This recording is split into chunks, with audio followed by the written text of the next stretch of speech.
It's okay. Off your mic. It's okay. Off your mic. Chai!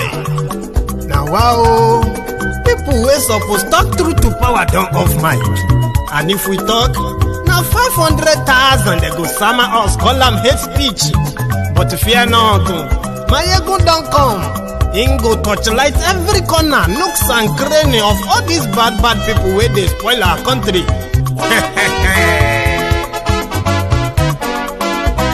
So my people make we laugh, oh, yo, yo. Maiyegun don't come, oh, yo, yo. My people make we shout, oh, yo, yo. Maiyegun don't come, oh, yo, yo. Maiyegun don't come, man of the masses, oh, yo, yo. Maiyegun don't come, oh, yo, yo. Maiyegun diary Politico, yo, yo. Maiyegun don't come, oh, yo, yo. This one not the off in mind, oh, yo, yo. Maiyegun don't come, oh, yo, yo. And in the touchlight every corner, oh, yo, yo.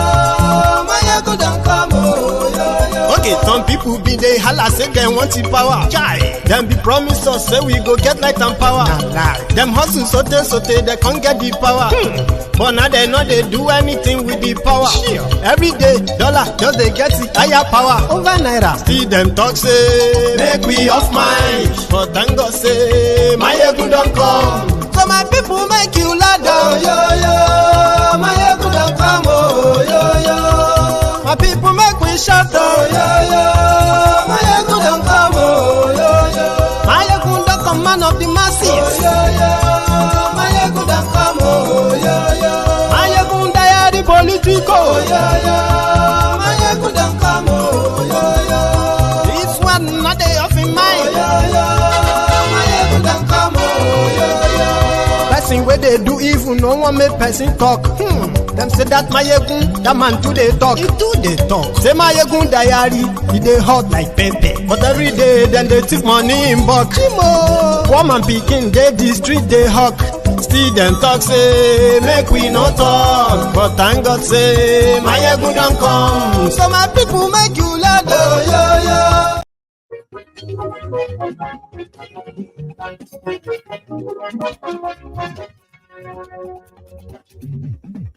Hello there. Maiyegun la wa mo, la mo to do.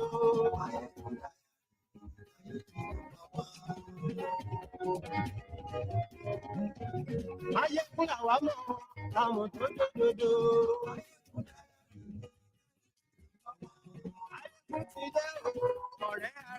Good morning to you once again. Good afternoon to you. And good evening to you from wherever you are joining us at this moment. Tonight, it is Maiyegun Live.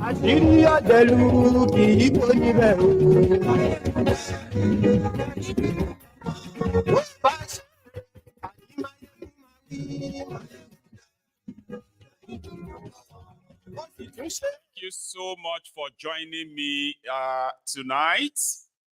Again, please, if you are a politically correct person, don't watch this video. If you are one of those who are the unity beggars for Nigeria, please don't watch this broadcast. If you are the type that loves to defend nonsense, I am talking to you who usually push your stupid and useless narrative of respect. Please don't watch this video for your own sake. Others, tell them, Maiyegun today.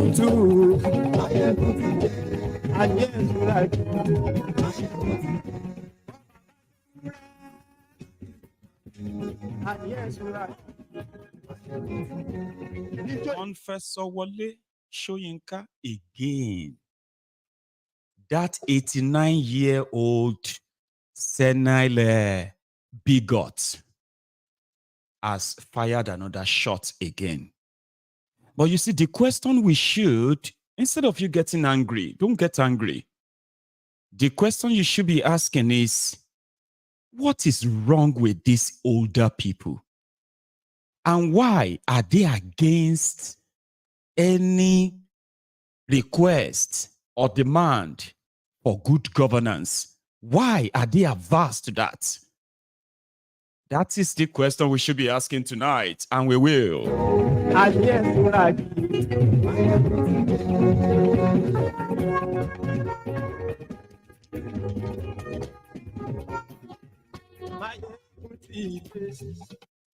Thank you.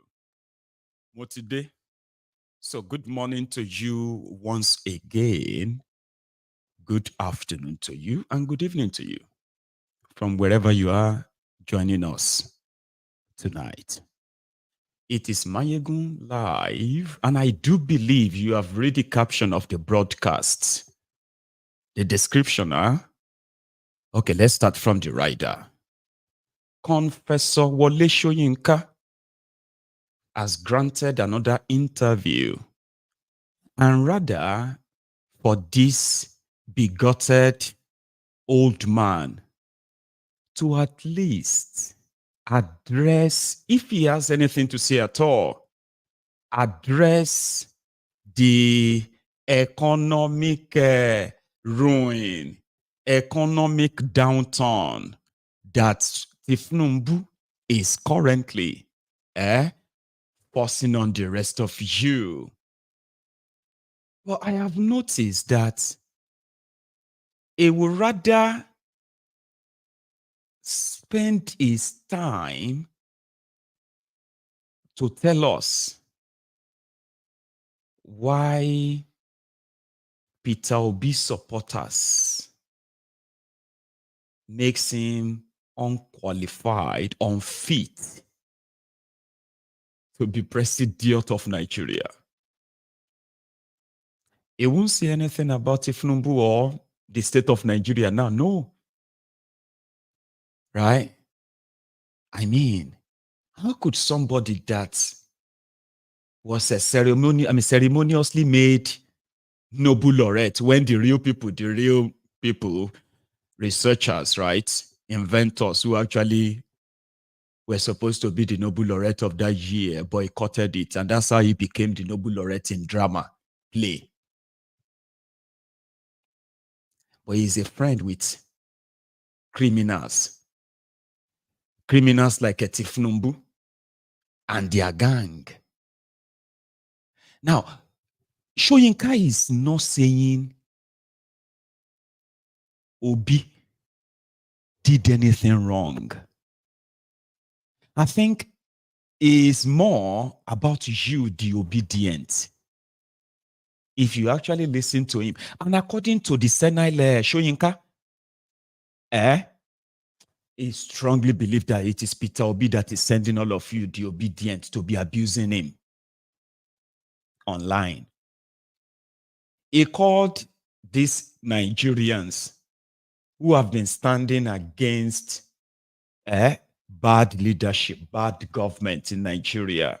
I'm talking to you, the obedient, who believes that somehow you could possibly change the system by demanding for good governance from those who have no idea what that even means. But to the likes of Wole Soyinka, 89 years old man, you guys are dangerous. The way you are going about demanding for good governance is so dangerous that Soyinka is comparing the obedient with Islamic terrorists that are killing people in Nigeria. That's why, okay, you know what? Let's start with this. So he said he is convinced that Peter Obi is the one sending all of you. That Peter Obi couldn't control you and tell you not to insult people. And because of that, Peter Obi is not qualified to lead Nigeria ever. And it would, I mean, it should never contest any election again. But look at the ones who believe, the ones who are fit to rule Nigeria, the ones in charge of Nigeria now, his own friends, that they did Thailand rice business together, cocaine business. He publicly said that though, but I'll play you that video as a flashback at some point. Like, what exactly would you say is Soyinka's possible,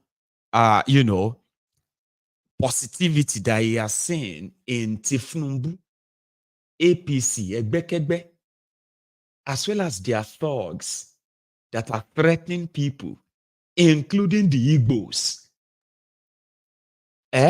And we have all of that. But none of this send any wrong signal to Soyinka. Because Soyinka's friends are the ones that all of you are demanding good governance from. And the way you are demanding it, you are fascists. But when the APC, egbekegbe, attacking and killing people because of elections, the likes of Soyinka were not really troubled. But Baba, that old man says, you obedient, you are the reasons why Peter Obi must never. But the obedience that I know are those who are completely opposed to failed leadership. At least, let's be honest. They believe that Obi will be better, Abi. But what are they asking for? What are these Nigerians obedient are asking for? The likes of Wole Soyinka decided to make it an ethnic thing. Soyinka accused Peter Obi of ethnic politics. He said the obedient are Igbos. And if Igbos want to rule Nigeria, Peter Obi must talk to the Igbos. Now, the likes of Soyinka, they know that you obedient, you are everywhere. And there are more obedient outside Igbo land than in fact, obedient movement started from Yoruba land, in case if you don't know. Yeah. And the main forefronter for this your obedient stuff and all of that, their strongest base remain Lagos, where a lot of people have been waiting and looking for an opportunity to what? To serve Thiefnubu in his own, to serve Thiefnubu his own poison. But the likes of Soyinka knows what they are doing. Look at all of them right now. You will realize that you, the obedient, you are the main opposition to these guys. And that is why they will continue to try to gaslight you like this. Here is a Soyinka's interview, the one that is now making the round, where he was a shameless old man, shamelessly was repeating Obi, Obi, Obi. But in the later part of the interview, he said, some people that are supposed to be in jail, they are the ones in government. But the shameless old man can't even mention their name. He is the one who called the obedient Bajue. Those who have no idea. I said they did not win an election, but they continue to say they won, they won, they won. Now let me play you that interview so that we can start from there. Cornfessor Soyinka. Nobody, anybody on this earth who thinks he can stop me telling the truth as I see it needs to go and have his or her head examined. So, Paul, that rather than attacking the points that you raised, they attacked your person. And so for me, my question would be, how did you feel looking at that, and how would you explain the obedient movement, or how can we come back from that in my Well, again, it has to do with education. I must tell you, by the way, that I didn't read all this, but of course, certain links were sent to me, especially when factual, errors would be the wrong, when facts were being manufactured, quote unquote, being manufactured. I read these things. I was disgusted. There's no other word for it. I really was disgusted. And I know that it was, I realized, of course, it was orchestrated. Internet has become so promiscuous and even venal. I know that there is a relay, I use the word relay mechanism, which is triggered into action by those who control what we call the trolls of the internet. And so my disgust and contempt, I just went about my business, because anybody on this earth who thinks he can stop me telling the truth as I see it needs to go and have his or her head examined. It's as elementary as that. But it was depressing to see those who wanted to be political leaders encouraging that kind of action, that kind of attitude in the youth. And my mind went to the expression, they don't know what they're doing. Those who sow the wind will reap the whirlwind. These very trolls, these foot soldiers whom they think, these myrmidons of hate, whom they've trained in that aspect. One of these days, they'll be astonished, they will turn on them and teach them a lesson. And so my attitude was very blasé, to remain blasé about the whole thing. But it is, for me, a sad phenomenon, especially for those who want to lead a multi-textured society, different religions, different ethnic groups, different worldviews, who actually want to preside over such group, as one. It means that they've already declared themselves incompetent to lead such an entity. Yeah. That's all. What do you think of the person, Mr. Peter Obi? What do you think? How do you think he can make it right? What mistakes do you think he made, and do you think he has a chance in the next election? Well, I hope for the sake of the nation that he doesn't express interest in the next election.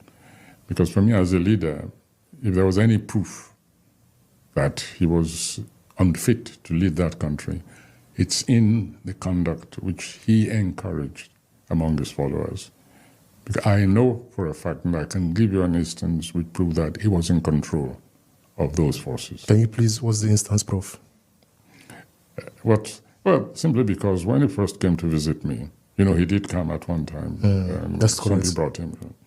And I watched him. I watched his action, his body language. It seemed to be very conciliatory. But I remember the moment when he took out his computers, something, and after he made a statement like, "Oh, don't worry, everything, will be taken care of. You don't have anything to worry about these people." He was talking about the quote-unquote obedience. I remember he took out his computer, his phone, and he tapped, a message, there. And it shot me. I was watching him very closely. I didn't see a thing. And after that, everything seemed to be, to be nice and cozy. So he really did, yes. And I saw and I read his statement about that meeting afterwards. The statement was a contrast to what actually happened, what we discussed. And I mentioned it in my response when somebody said, I can't remember what he wrote, but anyway, it was a misrepresentation of what happened. And I made sure that I put a statement out saying, no, I'm sorry, this is not what was said. This language never came into it. On the contrary, this is what happened. And so when I meet somebody who is incapable, even at a meeting which is supposed to be conciliatory, of being completely honest, I look at that person, and so I smiled myself. I just left it. And of course, when I got to Stellenbosch and I was asked a question about this, I repeated exactly what had given, quote-unquote, given offense. Only this time I made it even stronger. I said, Peter Obi did not win this thing. So I led them again to go on the rampage, that's their business, and I went about my own business.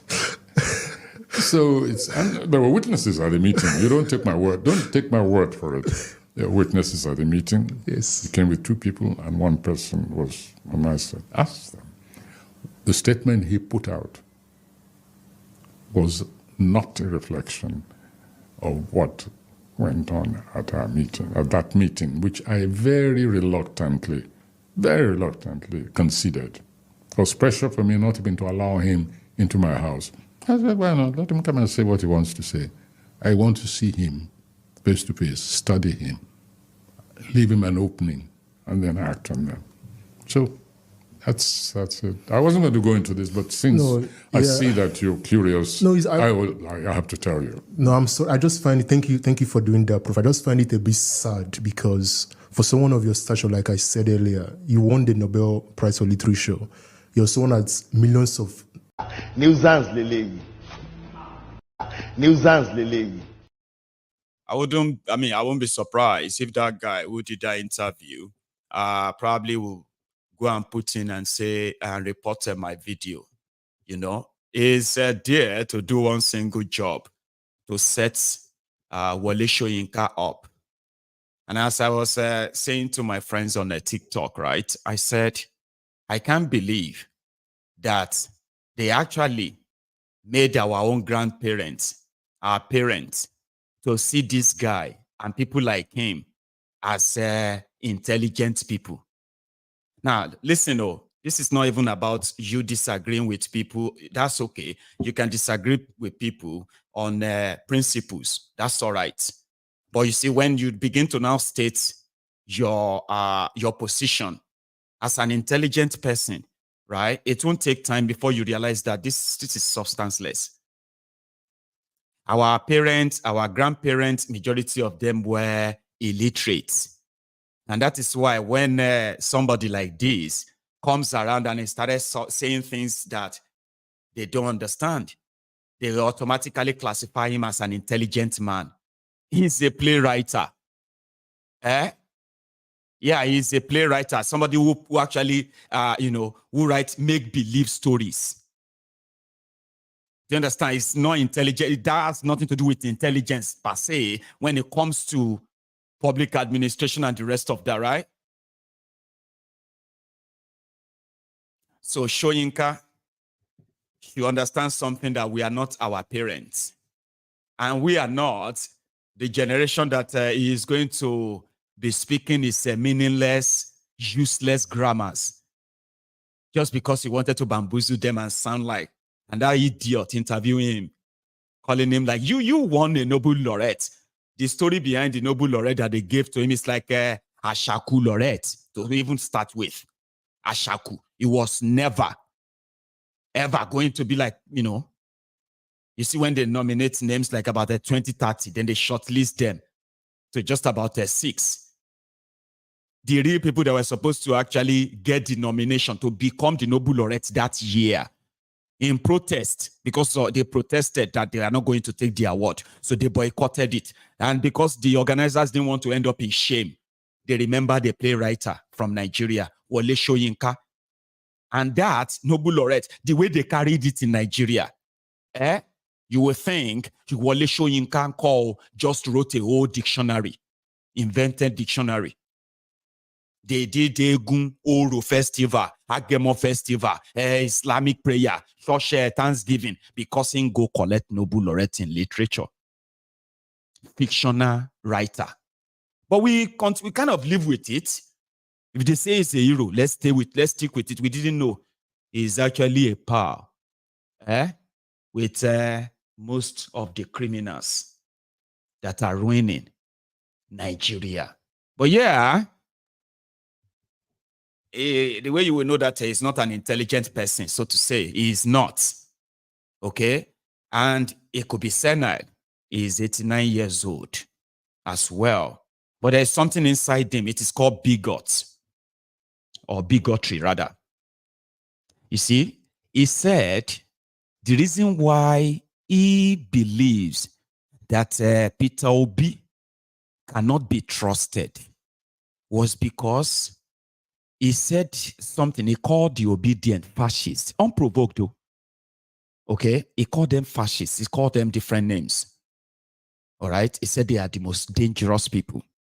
Then somehow, Peter Obi Alanika himself decided to go and do reconciliation with him just to make him feel important. Now, that one went there, and according to him, he said, Peter Obi pulled out his phone. That's why he believed Peter Obi is the one sending you the obedient after him. Not because unprovoked, though, not because you are talking about him, just from the blues, he just came for you. All because you are asking for what? Good governance.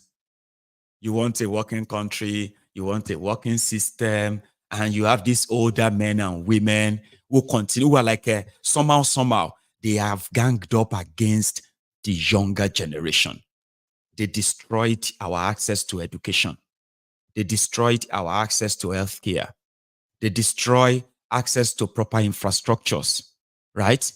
They stole every penny that could be used for development. Okay? Now, they denied us access to enough opportunity like jobs and others. In that, you are complaining, you are lamenting. Now, they are still blaming you for daring to complain or how you are complaining. I like how this man explained it to him. Cornfessor Soyinka. I was a member of the Pious Confraternity in 75.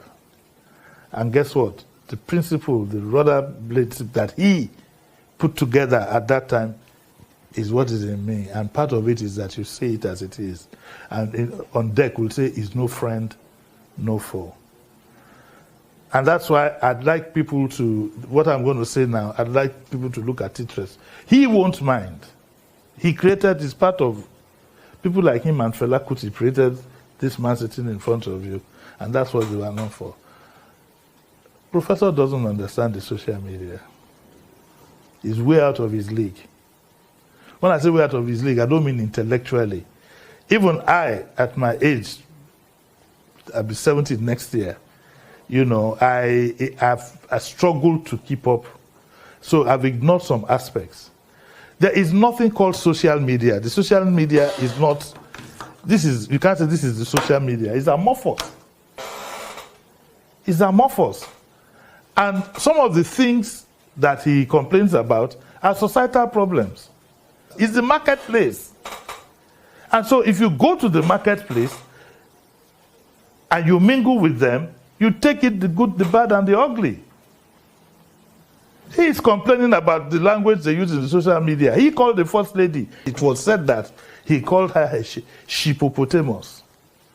I stand to be corrected. If he says he didn't say that, I'll take it in good faith. But that's the report that we got. So it's even when members of the Pirates now had a song I was singing during the campaign, he was the one who taught us to react to social issues. We didn't take it personal with the man.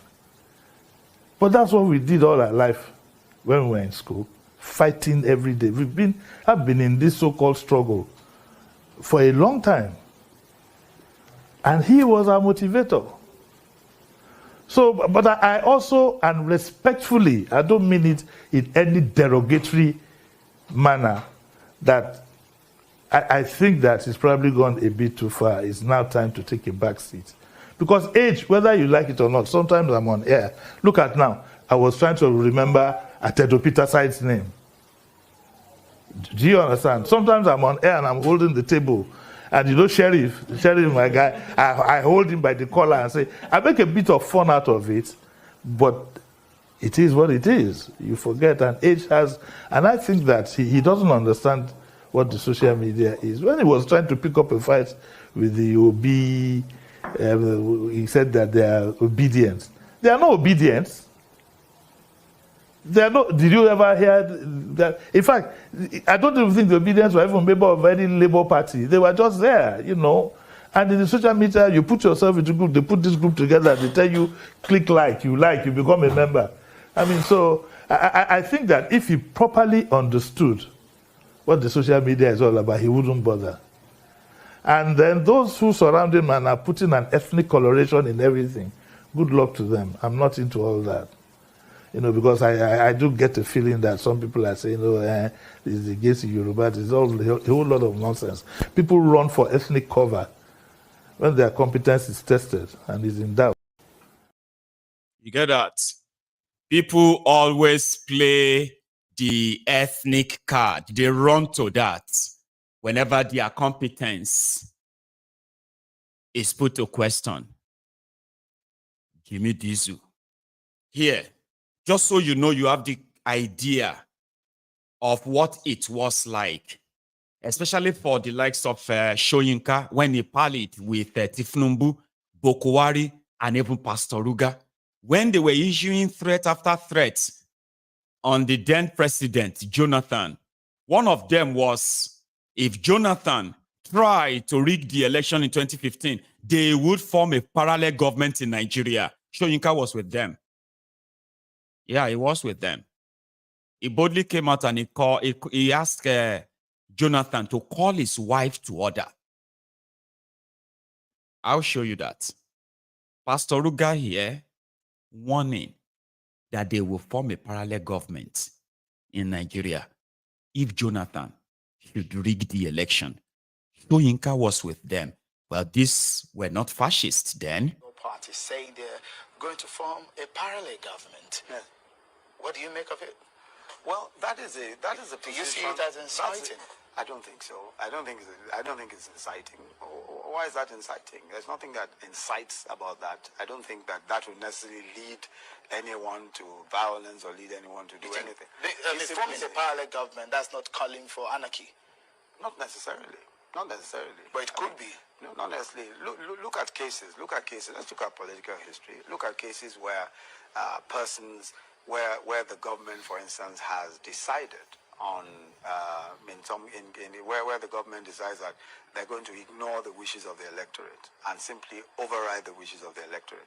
What the opposition has usually done in such cases is to reject the results of the elections and to say that they will constitute their own government, that they will constitute a government. That is simply a way of taking a stand. It simply is taking a stand against the government and putting the government under pressure.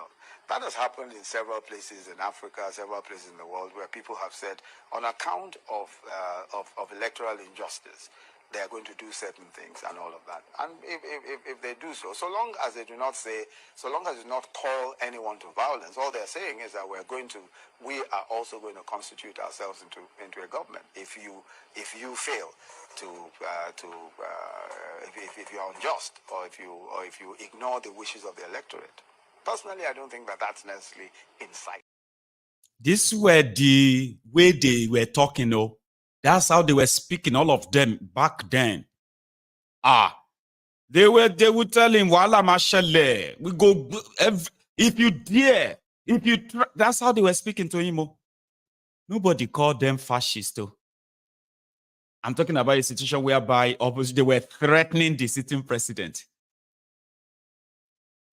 Now, this is not even opposition. This is now like Nigerians saying, we want this, we want that. All of now, what they believe say you won't make Nigeria work. The likes of Soyinka is now trying to compare you with terrorists who are killing people. He came out unprovoked. He called you fascist for calling out the system that rigged the election and covered it up. Made a drug dealer your president, a terrorist your vice president, a certificate forger your president. And you were there talking about that every day. And somebody like Soyinka, Bajwe, from nowhere, just came for you. And he wanted Obi to probably lick his ass. And that one too. If he didn't know about Soyinka, then probably he didn't even know anything when it comes to those who are part and parcel of Nigeria Limited. Because Soyinka is one of those Thailand rice, is cocaine dealers. That's exactly what he said himself. There was never a time that Thiefnubu traded in rice, and there was never a time that Soyinka traded in rice. But suddenly, a few years back, Soyinka came out and said he was dealing in Thailand rice with Thiefnubu. He did the same thing when 83 million naira of River State money was spent for his birthday, when Amechi organized a birthday for him, gave his daughter an appointment in River State. And Amechi ran to him. The moment Amechi joined their APC, Soyinka had to stand up for Amechi. Yeah, you remember those days? That was the day, or those were the days when Soyinka had to call Patience Jonathan a hippopotamus. That the only connection she had to power is because of the bedroom. Congenital connection, something like it's because of her sexual organ. That is a woman. That is why she's connected to the president and power. How dare she be exercising and all of that? All because, say, Amechi, they gave her money. Amechi spent 83 million naira organizing birthday for him. And immediately, like, he will stand up and speak for Thiefnubu. He stood up and spoke for Rotifmi Amechi at the time. At least I have a clip. The full security apparatus indicates that there's something beyond even that madam herself. You know, my last word to her is that just be a lady first before being a first lady. In fact, you cannot be a first lady without being a lady. And that's the only advice I have for her. Because now it is evident that she's getting away with murder in this country only because she has the backing of her husband. And that she's being used, in my view, politically. When things get to a stage where an unelected person, a mere domestic appendage of power, can seize control of a place for 11 days, and as a result of her presence, the governor of that state is told by a policeman, you cannot pass here because the queen is there. I mean, what sort of jungle are we living in? So again, there is at the very least a vicarious responsibility that must be laid at the door of President Jonathan. And above all, I'm calling on the president, now openly, publicly, please curb the excesses of your wife. You know, she's a wife, she's an unconstitutional being. She should not be empowered to such an extent that she's flouting the prerogatives, the rights, and the responsibilities of the governor of any state, be this Lagos, Oyo State, Rivers, or wherever. Too much is too much. The papers have been crying. I read Youth Speak the other day on one of the pages of the papers, exactly the same thing. What is it? Is she the first lady we've had in this nation? The vulgarity has really become intolerable, and is being used. I notice, and this is the worst part of it, is now being used directly or indirectly to destabilize, or at least reduce, the authority of an elected governor. And we have now reached the bottom of obscenity, and it's got to stop. Nuisance Lele. Cornfessor Soyinka. That's all that I mean. That scene is upset. It was because Patience Jonathan, as well as Rotifmi Amechi, who was a PDP governor of Rivers State, joined Atiku and others to form APC. And Patience Jonathan, who was from Rivers State, was said to be flexing her power. I mean, we all saw that at that time. But Soyinka from Ogun State suddenly became elder statesman. You think he was doing it for Nigeria? No, come on. Amechi was not only that Amechi was paying him an allowance every now and then. Amechi actually put his daughter, his married daughter, Soyinka's married daughter, on a payroll in Rivers State for 8 years. And when Soyinka turned, I think when he turned 85 or 86, what did he turn to that time? Rotifmi, no, sorry, no, 85. I think it was when he turned 80. Was he 80? No, not 80. It should be 80, then 9 and 3 and all of that. Yeah, it should be when he turned 80 or 81 or something. River State, they said they were celebrating Soyinka, Noble Laureate. They spent 83 million naira organizing birthday for that man. So that was when, they felt like Amici was probably going to be removed by patience. And Baba took it upon himself to speak out. This is vicarious. All those useless Oyinbo that ain't go to talk. He go speak up in front of our less educated, illiterate parents then. And those ones just like, this is vicarious. This is nefarious. This is and they'll be like, Dakun, kilowi, kini tumo nefarious. No. We need that big book to go and check the meaning. Nefarious. Ogbeni imo we, igi we. The tree of knowledge. That's why that, and then he too, he will be walking about like, no wonder he kept his hair, like he kept, he kept dyeing his hair white until the bleach finally, right? Kept his hair white. So that it can be different. It can look different from fine. It can be like, Iggy way, if you say something, you will need a dictionary. Why do you need a dictionary to know the meaning of something somebody is saying if it's not nonsense? But he says that he does that for his spouse. Okay? Wherever his interest is protected, trust me, it will come out and it will come out and then start dropping that nonsense. Not with this generation. It's not going to work on us. It's not working though. But we know those of you are still like voluntary slaves, those of you are looking for respect. And you are cherry picking respect. Yorubas are always very respectful. Yorubas are always this. So do you mean that Yorubas respect is selected in your area? This Obasanjo, right? Is your egbekegbe when it comes to Thiefnubu and APC, egbekegbe. All ye Abobaku the bastards, right? Obasanjo is your packing, waste packer.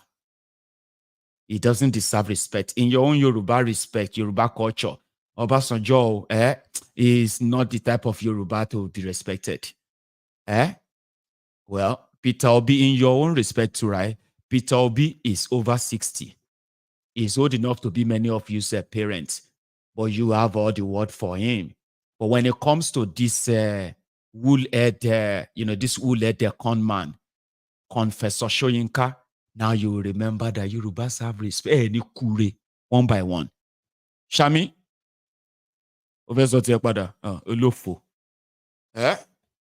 We know, that's why we say all of us know what we did do. Okay? So in this regard, I'll show you something. The Obedient, one of them actually responded, Ife.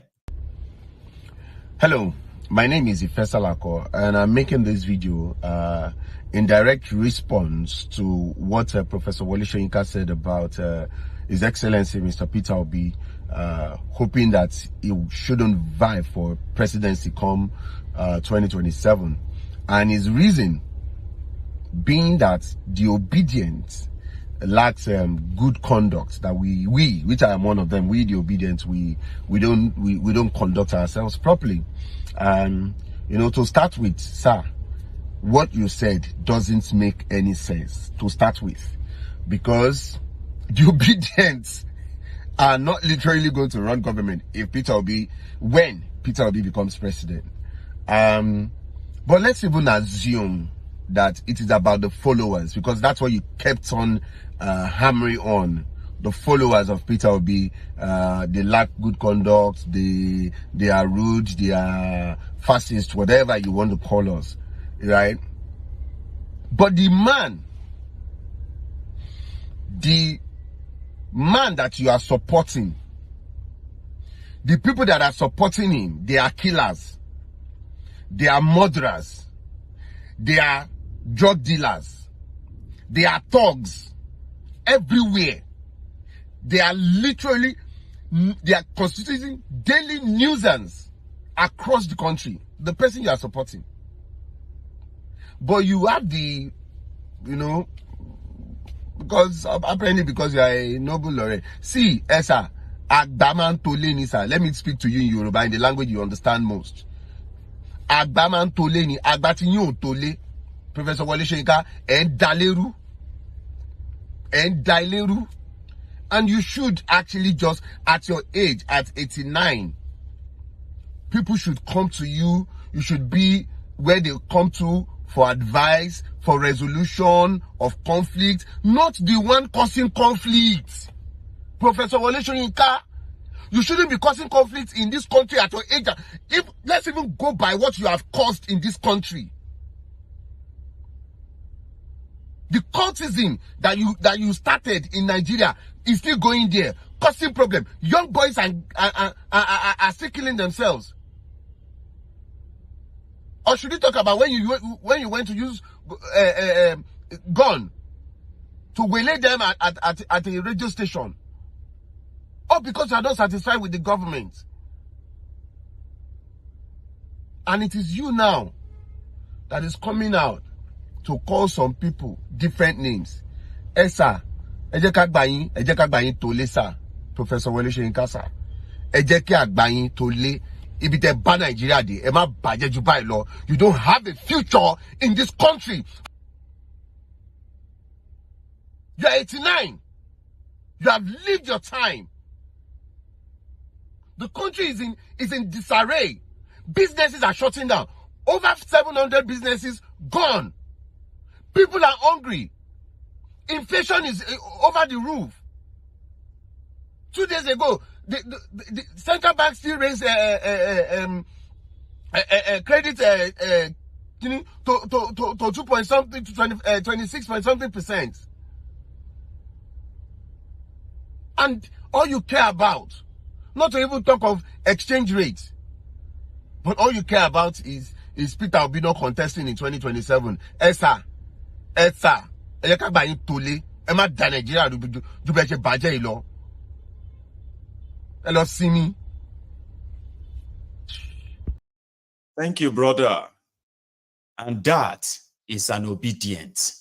The obedient they want you to believe doesn't exist. I told you, if you pay attention very well, this they are obedient, disobedient, that. You will see the Yorubas at the forefront, young and old, standing out there and saying that if Thiefnubu is a Yoruba man, he can never be the most that Yorubas have to offer. Impossible. But the likes of Wole Soyinka, they won't talk about the dwindling economy.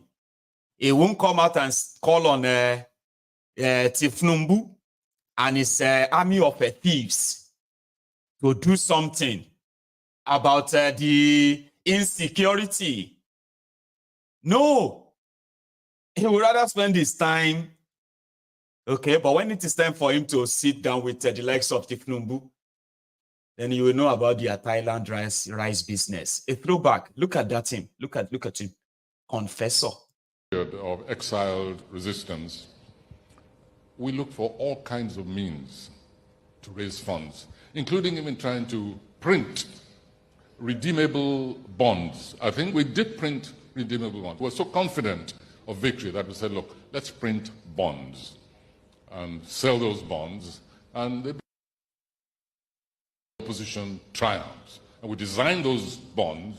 Incidentally, you may not remember this, apparently the symbol that we used during that time, which was supposed to be symbolic of growth, because it was a shrub. Apparently, that shrub looked very much like marijuana. We didn't know it at the time. Somebody pointed it out later on. But finally, Bola said, what are we going to do? We have to find funds. I said, well, you're the businessman. What can you do? So, well, I've heard that there's a rice line between Taiwan and other places. I think that I can get a contract to sell rice between Taiwan and Africa. So I said, well, okay, go ahead and sell rice. He said, yes, but you see, they require letters of recommendation. And I said, well, so you have to write one. I said, me, I don't know anything about rice. I don't know anything about business. Nobel laureate, write and say, we're trading in rice.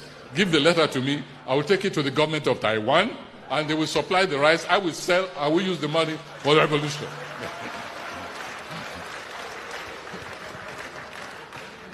Then, after I came, we all came back.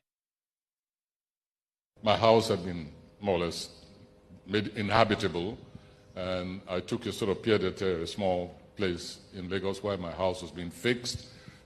I began living there, but I found the work was so slow, so that I stayed in Lagos for some time.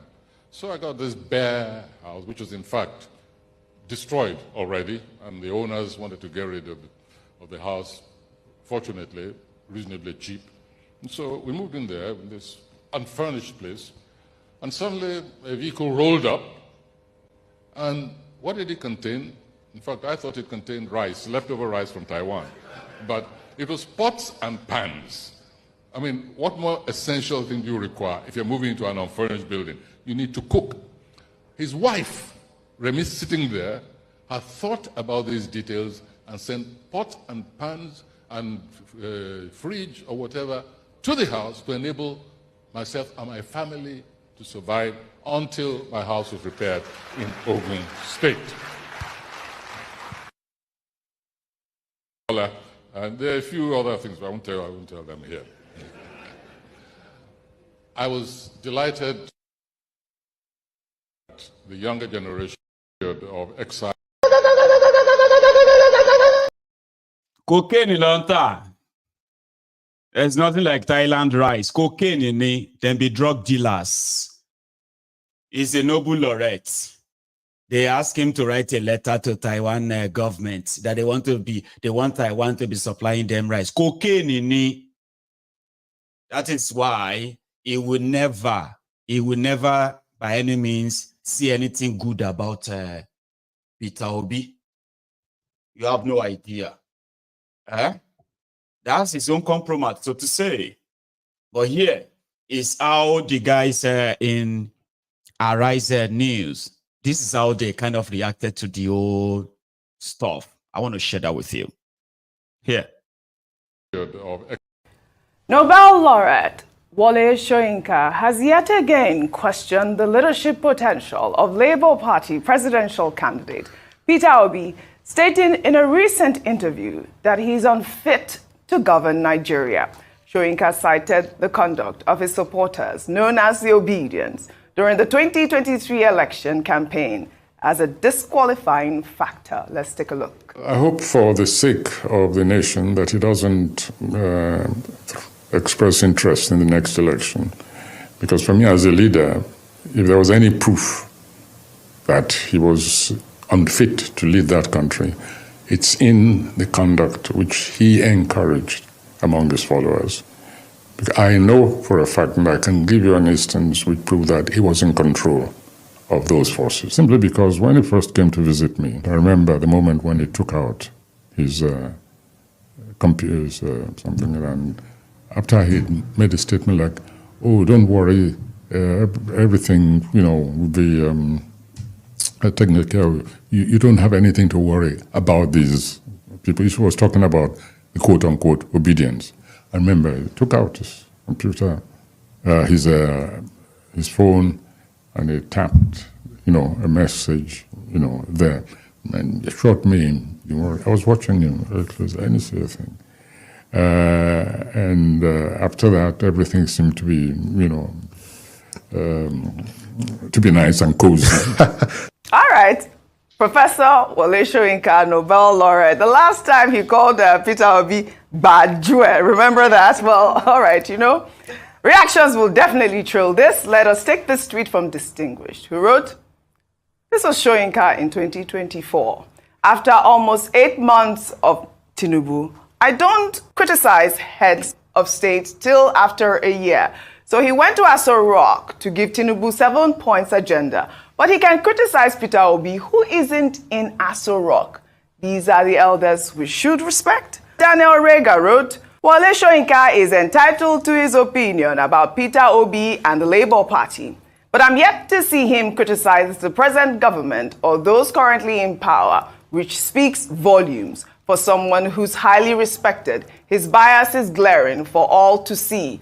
With his voice, he can help start serious conversations. I mean, yes, that is true. He, with his voice, definitely can start serious conversations. But that's not the only thing, Wole Soyinka talked about during that interview. He also talked about the fact that Nnamdi Kanu is, should be, has a right to, agitate for a separate nation. For all he knows, he did not bomb anywhere. So, he also talked about that. But that's the type of conversations that we are expected to hear from a leader like Wole Soyinka.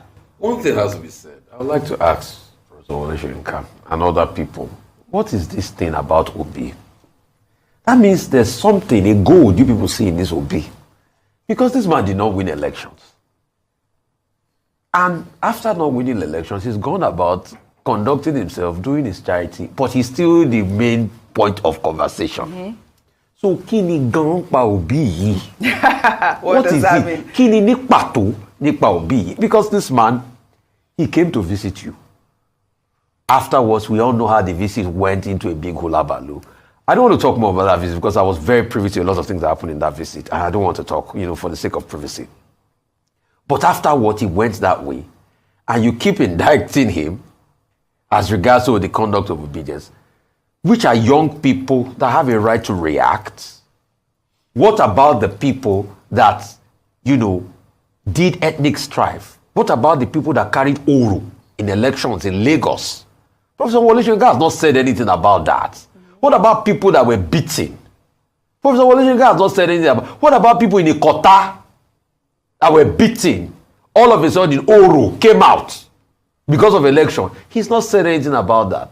But this thing is always about constantly Obi. And when we ask him to comment about the current president, I don't comment after 1 year. Now it's 1 year. Now he should comment. He will not still comment.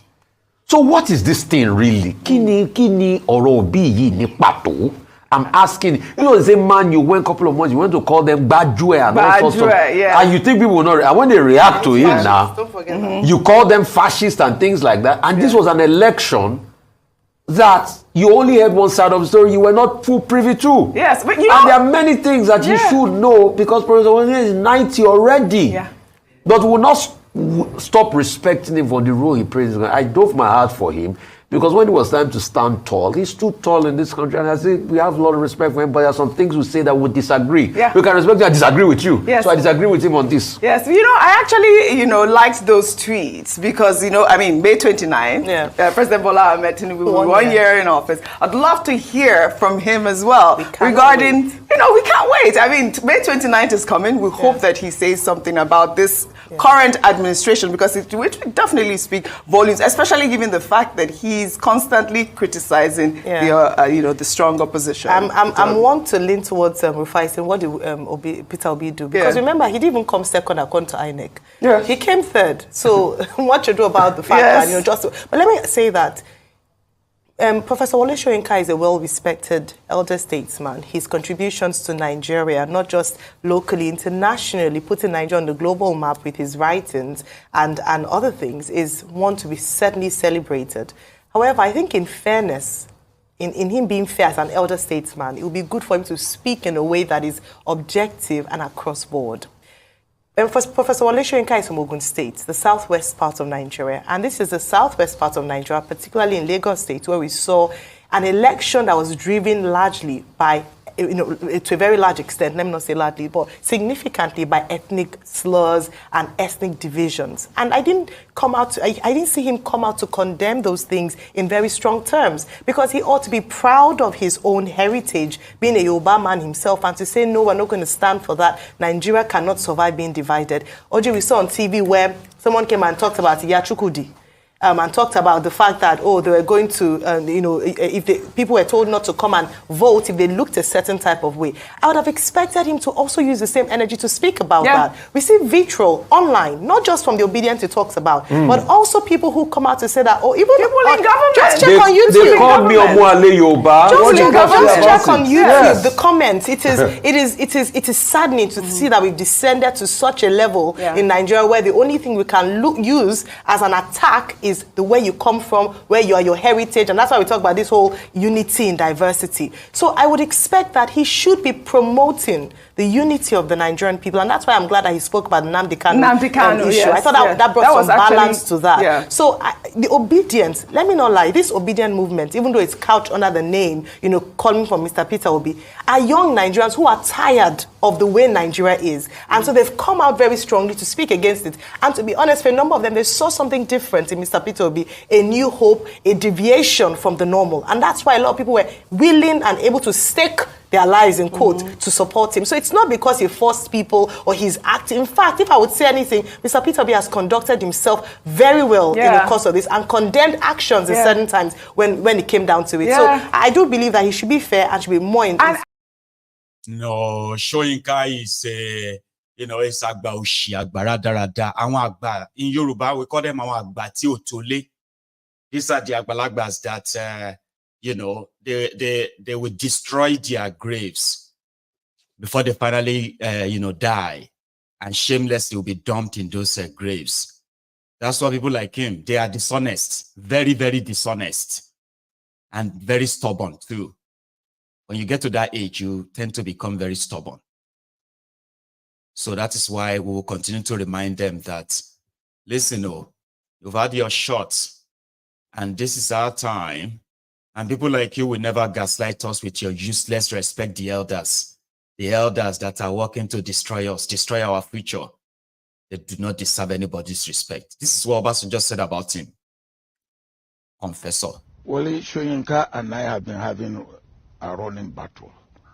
And he has said it will not end until one of us leave this world. And I have said in this book that you are talking about, that if he leaves before me, now when I get to heaven, and I hope he will be there, he should welcome me. If I leave before him, when he comes, I will welcome him. But Wole Soyinka is a gifted man. I have always acknowledged that. But he is a bad politician or political analyst. And I've also said that. And that it's my own point of view. He may agree with it. He may not agree with it. That's my own. So primarily, anywhere Obasanjo pitches his tent, Soyinka will pitch his elsewhere. Yeah. Because Obasanjo was on the side of the Nigeria during the genocidal war, Soyinka became a pro-Biafra. He even traveled down to Biafra during the war. That he even got arrested, jailed. So anything it has been like that since they were all young. They are both young. Okay? Maybe if they both went into the army, Soyinka would probably have planned a coup against Obasanjo, or Obasanjo would plan a coup against Soyinka. It's always been like that. But some said it is actually Soyinka who has that problem. Because according to him, Obasanjo, who is more or less like a school dropout, has moved on to become head of state. And Obasanjo thinks because he became head of state, right, is all in all. And to Soyinka, that is cheating, how nature cheated them. So he never liked him since then. So if Obasanjo is here, Soyinka will be there. Even if it doesn't have anything to do with those camps, right, it will be there. But this time around, you have Peter Obi that is challenging their Thailand rice business. So it's a fair game. So people like that don't mean well for anybody. And now they know better. Now they are knowing better. Okay? All of this is for Thiefnubu, the drug dealer. Okay? And all of them will be continue to come out and remind you that let the status quo remain, kind of. So let's leave Cornfessor and take a quick break in Edo before I take you somewhere else. Okay? Take a look at Edo State, Road and others. Quickly. This is one of our sons and daughters, the youth, trying to find solution, temporary solution to this erosion. Even at this point stage, you can see, try to divert erosion, and we know that farm areas are here, and that farm area must have been destroyed now, to be affected. But Father, we are praying that we'll find somebody to come to our rescue in the mighty name of Jesus Christ. These are temporary measures, palliative measure.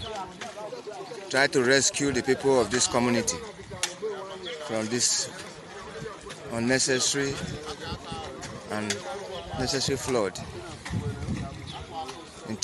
directed into our community through Kaya Road. Welcome to Ujeme Secondary School, and this is the senior secondary school building. As you can see, this particular one here is the one constructed by the community to assist. Then this particular one is the one constructed by the government. What a poor structure. Here is an open sockaway pit, which has not been closed for only God knows when, that they now had to turn it to their trash dump. I think this is the structure. This is the building. This is the staff room where teachers, stay to prepare their classes to teach. Just look at it. And this is the building. As you can see, there are so many things dumped inside. This is a classroom, and only God knows how students are really taking classes in this building. As you can see, it's locked. I don't know what they are locking, but you can see from here, this is a classroom where students occupy to receive classes. As you can see, that is a lesson which was taught recently. As a lesson which was taught recently. This is the state of the class. Ujeme Secondary School, senior secondary school to be precise. The section for the SS1, the SS2, and the SS3. These are their science apparatus that has been abandoned for. Through the dust, you should know that this has been abandoned for years and has not been used. That is if they have the provision for chemistry teachers. This is also the class building. This is class building. And this class is set to be operational. So the question is, how do students really sit in this class to learn? Or how do they receive classes? The only chair I can see is this one and that one. Then with some math solving on the board, which I know you'll be asking these questions now to yourself. How are these students really receiving this class? And how possible would they understand whatever their tutors are passing on to them? And yet they complain these schools are not producing good students, or students which are going to really come out to become something good in life. Okay, now look at this. Is one class. This is one class, and as you can see, they are all arranged.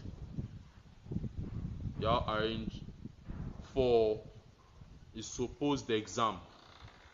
They are arranged for a supposed exam, and the questions actually running through my head is, how are these students really writing these exams, and how do they know what they are writing, and how would they be able to comprehend the questions that are being asked? This is another class set for exam.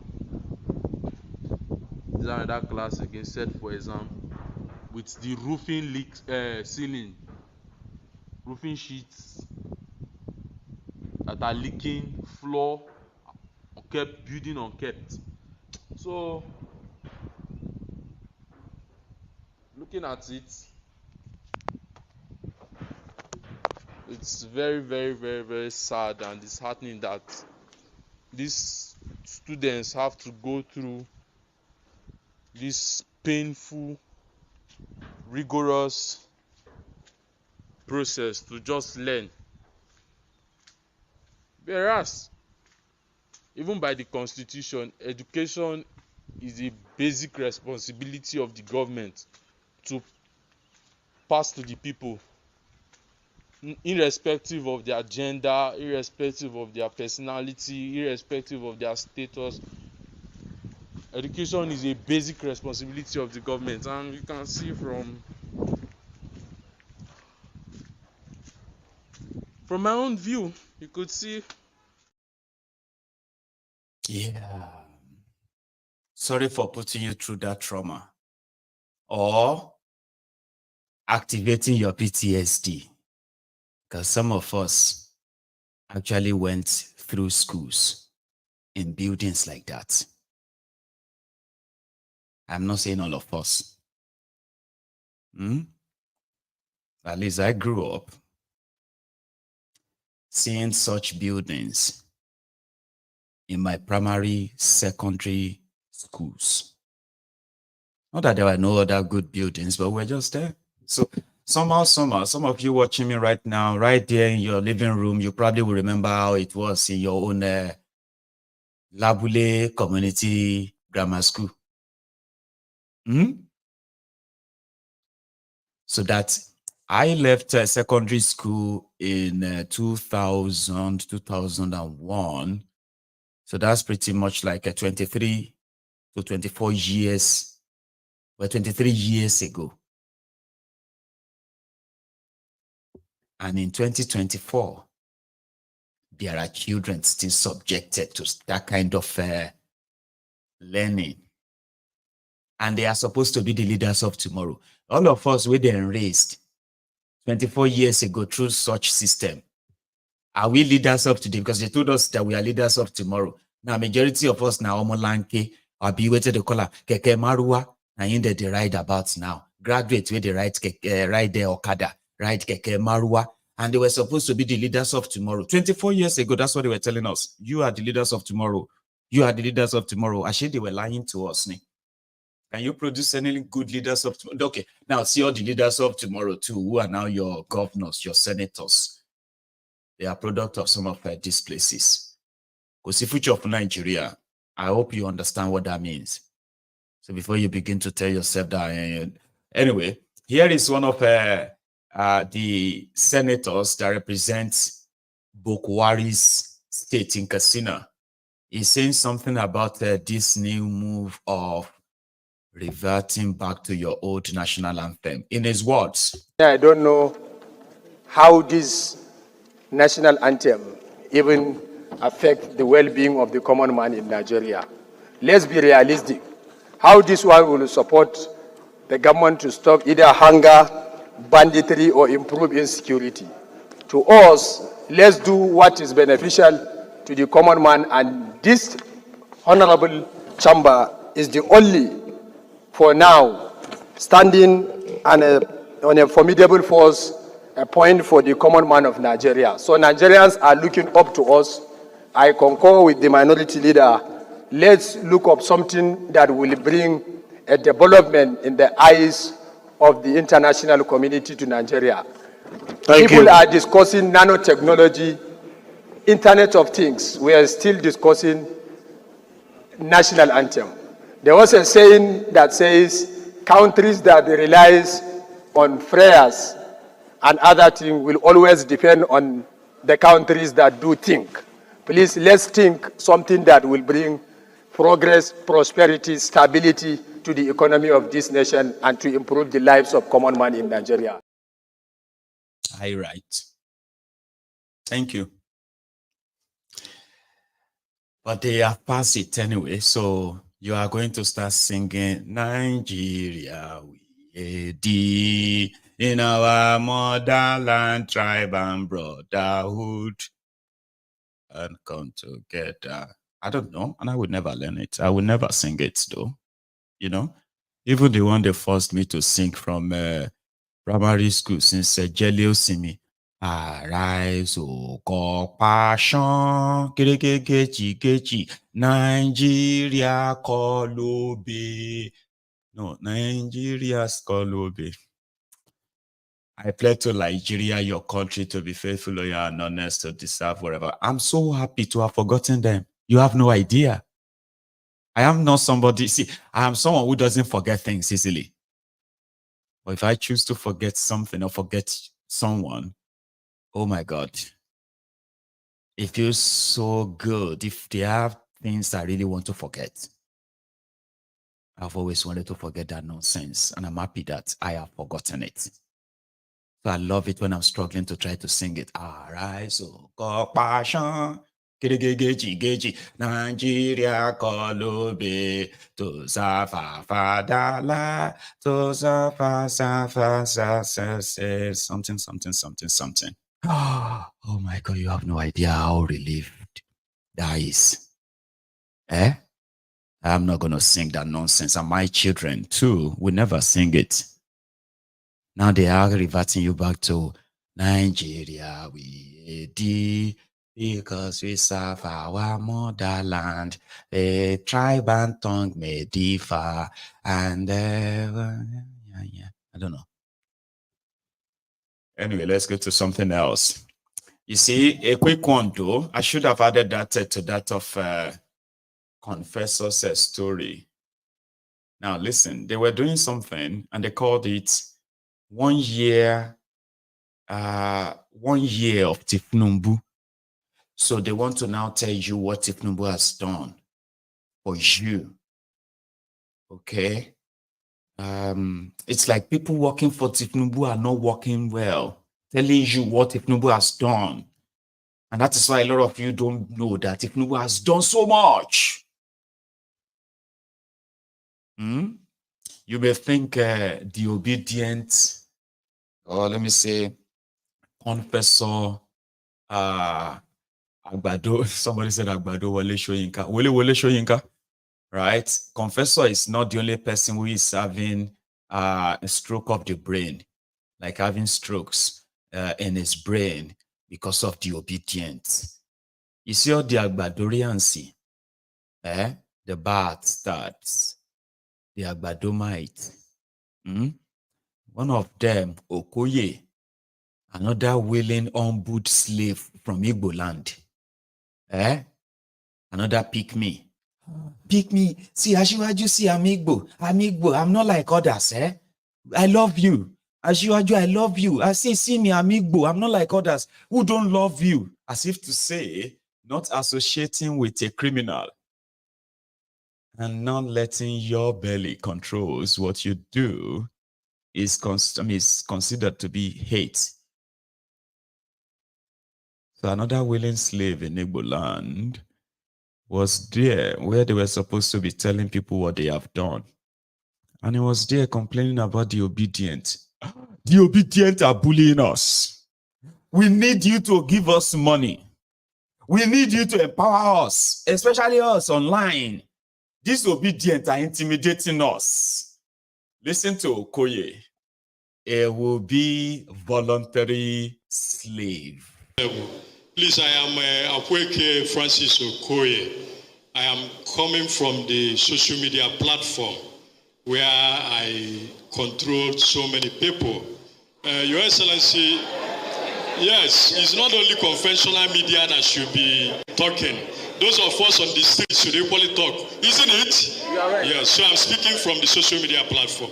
Your Excellency, I'm your son, Akweke Francis Okoye.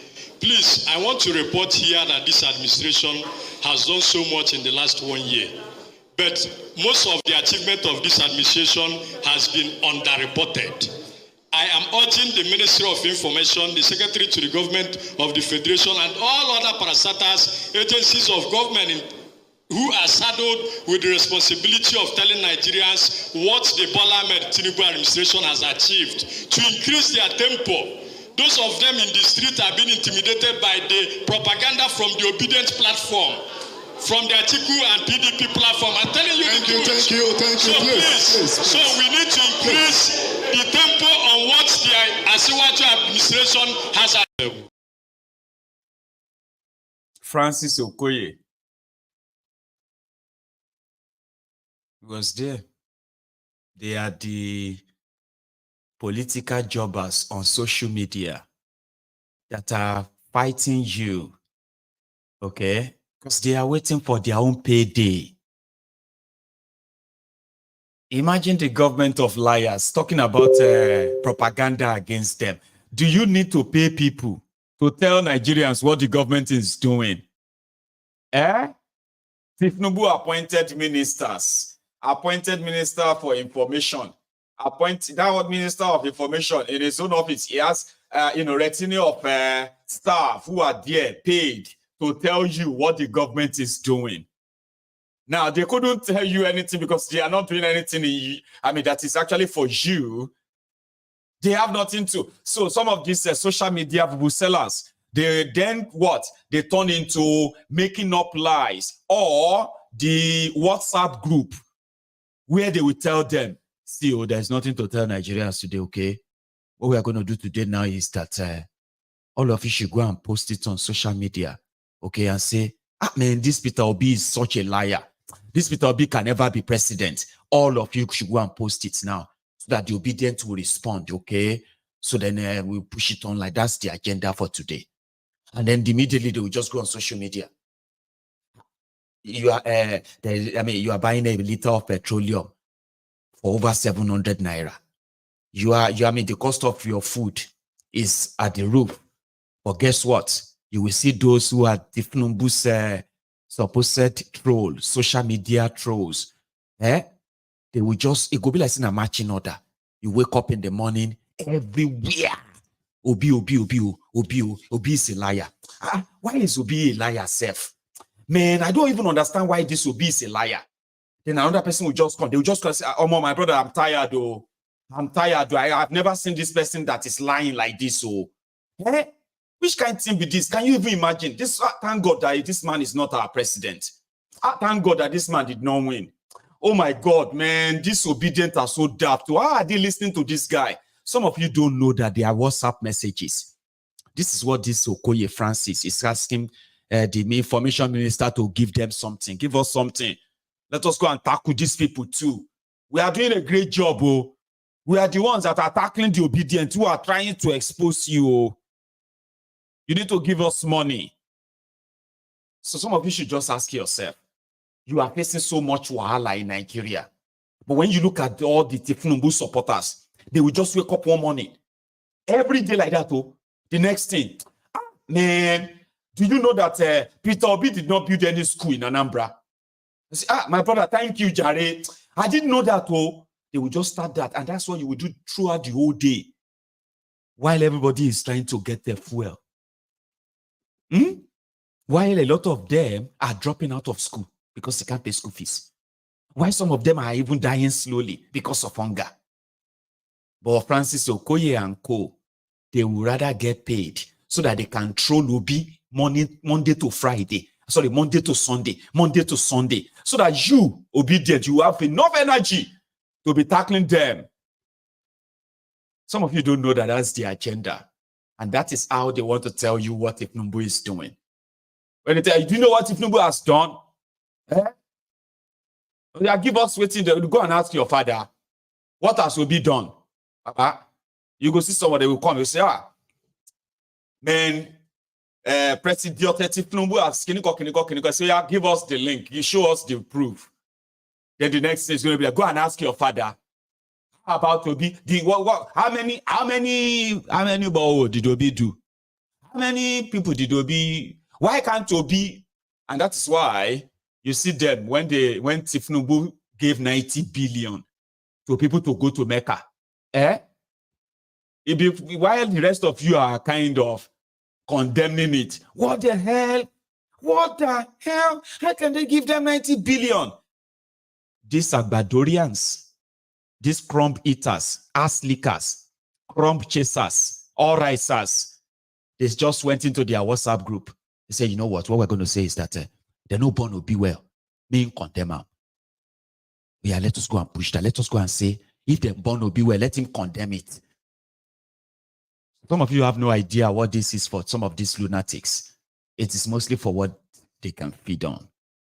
And these are the principalities that you are fighting, old and young, all for whatever they can eat or get.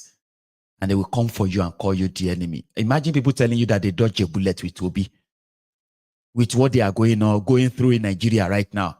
Don't you think, I mean, could you not really see through that it's an agenda, right? Now, here is the Daily Alakori. Ladies and gentlemen, there's something called the data. Is it called the data management? No, not data management. Something like about, data, like a pool or a data bank, where if you are looking for any statistics about, resources in Nigeria, where they are, their value and the rest of that, they've already created that data bank for that. It's accessible. They've spent on it and all that. But Daily Alakori has come out to present 200 billion naira so that they can build a system that is already existing.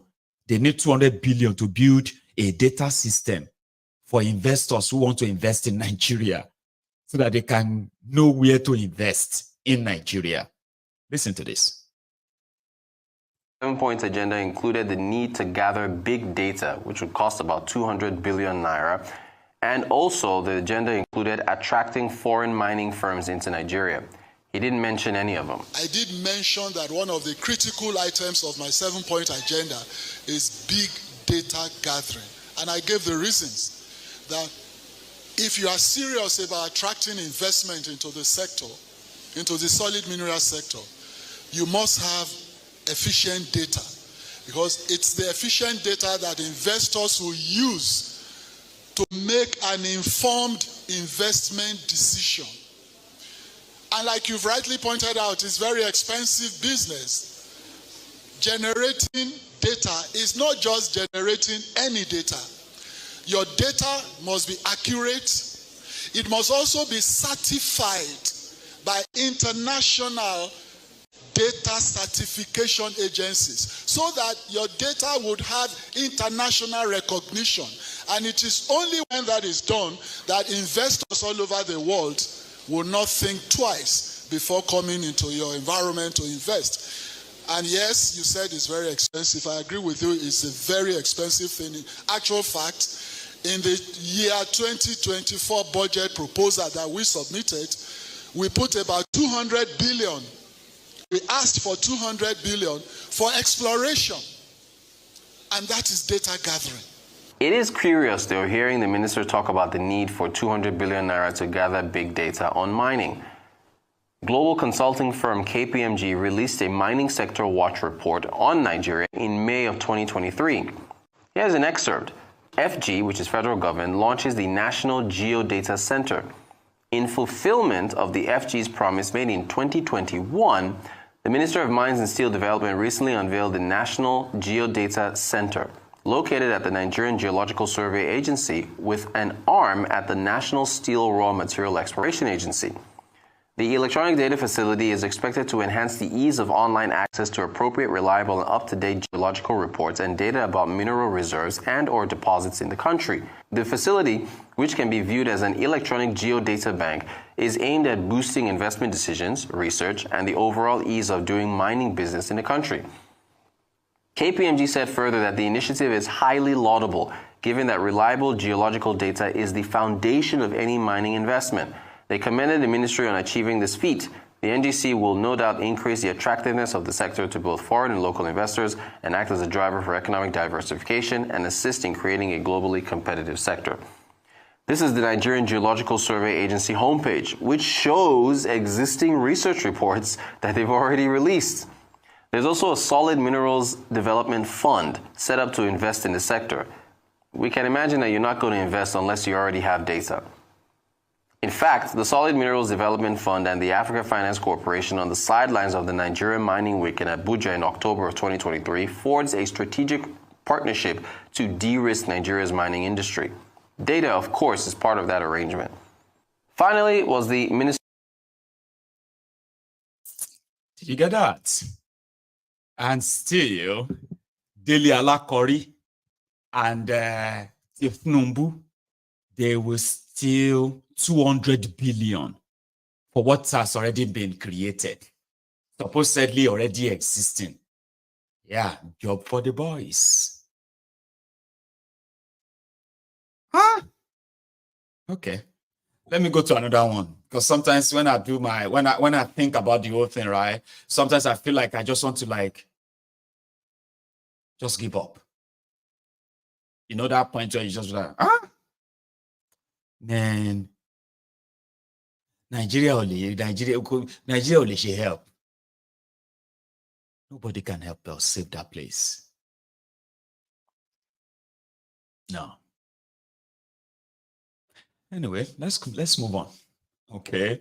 Here is a demand they said can never or should never be found near the Aso Rock. He is currently in America. Okay. He is doing what is called a thank you tour.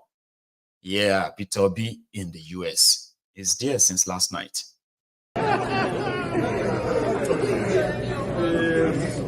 Everything. Mr. President. Hey, how we doing?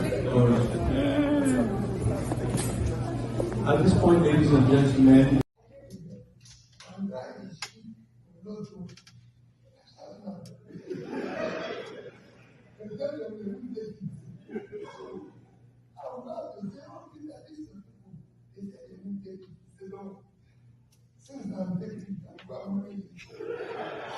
until I do this, you could see their pain, you could see their anger, you could see in them everything. Not people have taken themselves to work. So if you can't commit, rest assured, you'll be okay. That's what we're facing. And for that time, because it's not going to be easy. You'll be frustrated. You know, people will make you look as if you're man. Everything. I guess with people in my house, because managing my wife, I can even come home and say, all things like this, you don't talk about it.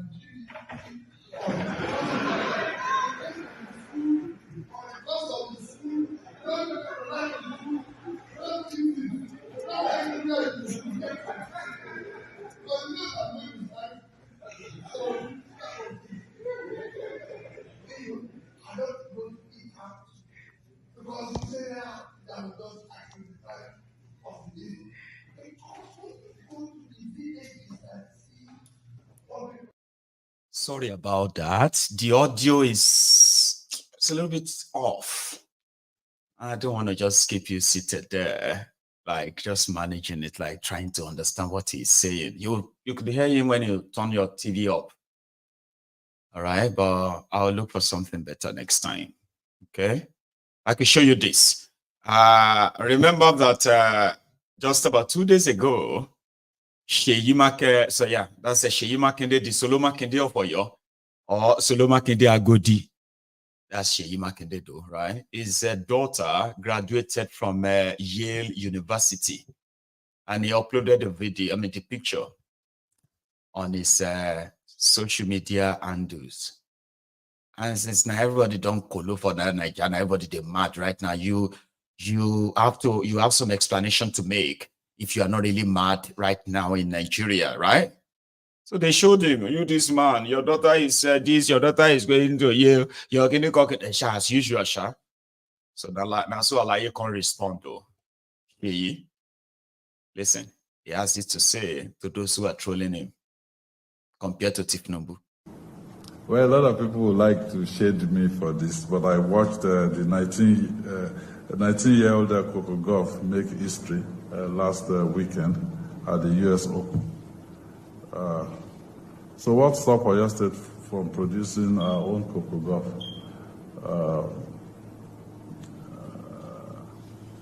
And let me say to the people that because I'm the governor doesn't mean that I don't have a life. I do have a life.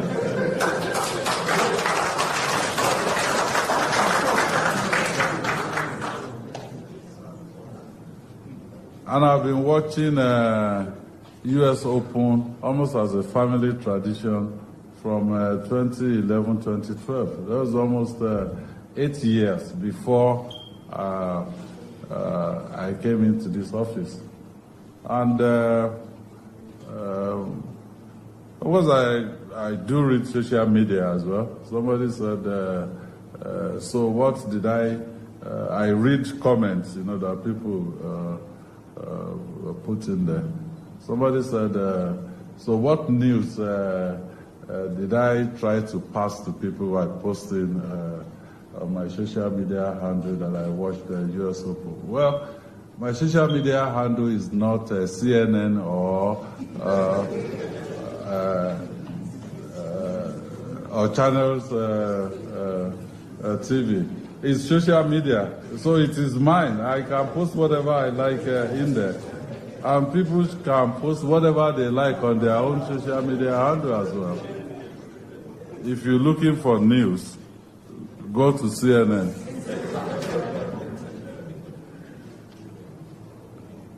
And I'll continue to do things that makes me happy as an individual. Nuisance Lele. Nuisance Lele. I don't read social media anymore. They abuse the hell out of me.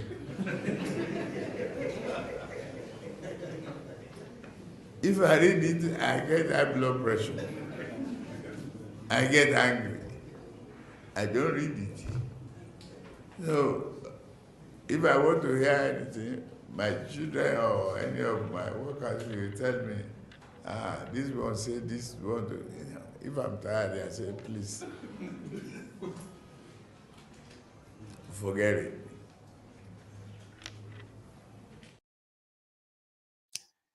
Somebody said they always come, they always come out as entitled. That's who they are. And they always have all of their, you see those ones laughing, clapping. Those are their own ass lickers, crumb eaters, crumb chasers, all risers. They are there to make the king feel good. You are so funny. You are so funny, sir. Oh my God. Very, very funny. Because if you don't act up very well, you will not get paid. We call them the ass lickers. You just need to see what some men have to do before they can feed. Somebody said that, women like Monisha. So when they see money like this, they are all this thing. Have you seen where men are putting up display just to get money from other men? Have you seen it? Have you heard about Arowo Dakuketu? There's a story of Arowo Dakuketu. He's a man. How much? 20 million. Aroda Kuketu. When you see when men put up action because they won't collect money from another man, you won't believe that a man to man. And that is why you see some of them, they just have to be there. Your Excellency. I remember. You are so funny, sir. You are so funny. It's not funny, but he has to laugh. You just have to laugh to make him feel better or maybe feel funny. You are a public official. You are a governor of a state. Okay? Your social media, of course, is social media before you, but the moment you become that governor, it becomes the official handle of the governor. If you say something there, they believe their governor is talking to them. Of course, you can post wherever you think you can, but in a sane country, the moment you become a public official, that's your social media handle is no longer controlled by you, because you can no longer just put anything out, and nobody should put anything out without your approval. But Nigeria is a place where anything goes. I've been a rich man before I come to this office, but once they leave the office, they will steal and loot billions. Person don't reach before coming to become governor. Why are you stealing again? Because they are not rich. They are just chancers. And in the moment you join their government, you can turn the wallet of the state to your own family piggy bank. I've seen that happen many times. And the men that are supposed to kind of know better, they will lie on the floor and say, Baba, tell me what like Oko Yami, Baba, you are the number one. After you, now you. Baba, after God, now you. If you know day, Baba, my life is over. Thank God for you. You don't see man when they praise other man for change before. Then you realize that that general belief that women love money. I don't believe it. However, more go a bit further. This is what men can do, especially if they ever feel threatened that their own feeding bottle could be taken away. Remember this guy? He's a query chairman. I have the full video now. Listen to this one. This is the kind of people in charge of Nigeria. Who are you to say Martin Samebule is not the House of Assembly? If Martin Samebule says that because the governor of Rivers State failed in his duty to conduct local government election,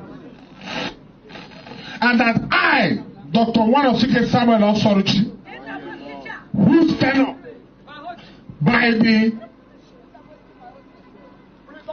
oath of office I took, and certificate of return I was issued when I contested my second tenure election, that we should remain in office, so shall we remain in office. We are sending a message to those who are threatening. Wear your jeans. Do like this. Don't do like this. We don't wear jeans in the Kwere local government. We tie wrapper. We wear bakata. We will wait for you. Come and disobey the law. The law of Nigeria is the law passed by Martin Samebule. If them boy you well, them boy you well, them boy you well, them boy you well, them boy you well. Show your face. Thank you, God bless. Nigeria is so corrupt, which I regret the day I was born in this country. It's unfair. This is unfair now. This is unfair. Nigeria is so. Many people are in the bank because many people are dying. Everything are doing.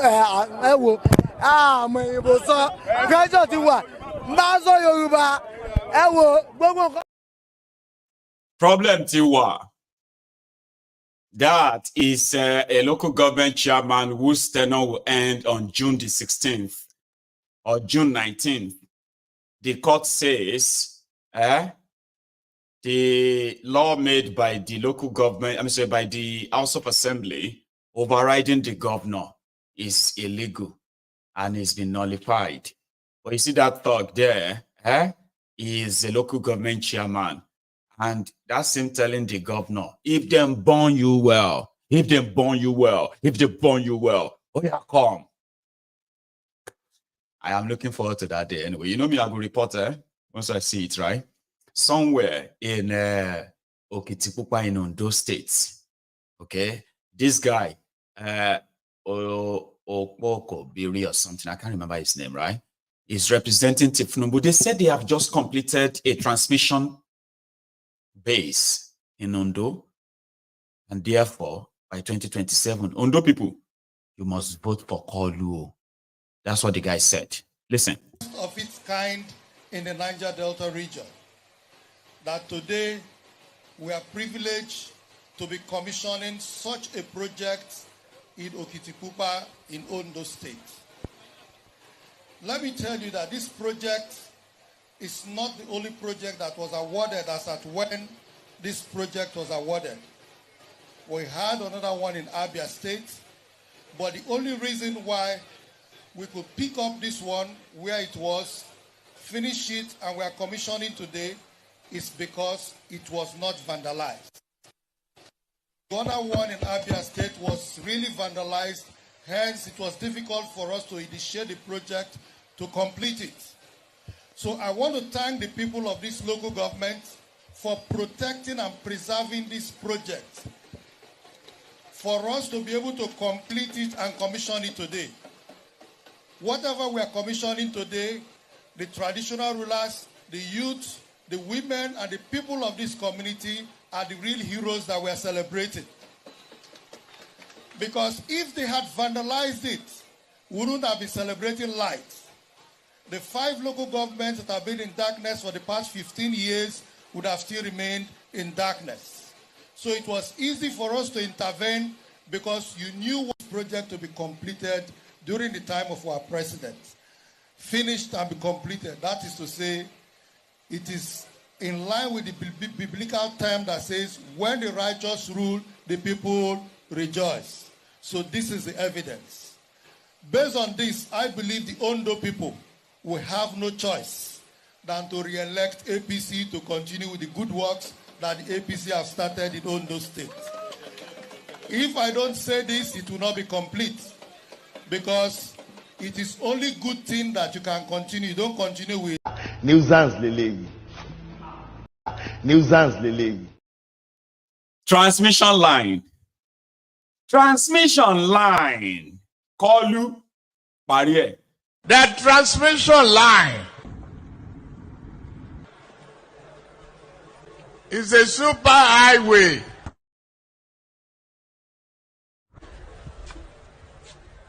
For generated electricity and power. They could not even make a down payment for a roasted corn.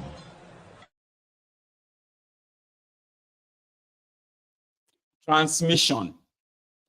The other news I saw where Penkelemesi said, for the first time, Nigeria has generated 5,000 megawatts. I was like, Egbamintori alone. Which kind of retrogression be this into your long? 9 years ago, when these criminals came in, Nigeria was generating over 8,000 megawatt electricity, distributing over 5,000 of it. APC, egbekegbe came. They said Nigeria is now generating 5,000, distributing 2,000. And this is the renewed hope. Egbami now. African Wahala, help me, help me, help me. Thiefnubu and his gang, they are more or less like that they carry us, they go where we don't know. Help me, help me, help me. I will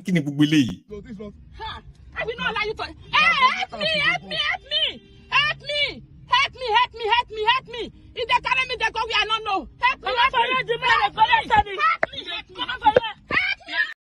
You get they took the dollar from 510 naira official rate, 710 naira parallel market. They took it to 1,900 naira to $1. Then they brought it down to 1,100 naira. They won't come hold our cloth and say, why are you not clapping? Why are you people so stubborn? Why are you so ungrateful? The dollar is coming down now. You are not clapping. I say, by me now. Director's cut. I be panicking because in Nigeria, there is no 999. I be 911. Who knows that Nigeria's 911? Because I've used it this evening, but I've not used it properly. Do you know Nigeria's 911 in times of emergency? Just run outside. And everybody will run towards you. Kilo de Maiyegun, kilo de. Thiefnubu, Maiyegun pele. Roju. It's unfortunate, okay? I just thought that, well, he also says something about when the righteous rule, the people rejoice. Anyway, I'll leave it at that. I'll go refresh my tea. So that I think we should take calls, okay? The line is going to be opened, and you are free to call in and add your voice tonight. But see, we are over 1,800 on YouTube right now. And do you know there is only about 500 people who have actually paid their offering, like the video. I just thought I should remind you. Would you? Now, please. So go like the video, like pay your offering, okay? Then grab your phone and call me if you have one or two things to say. After this, I will be back. Don't go anywhere.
I have a caller, if I haven't missed him or her.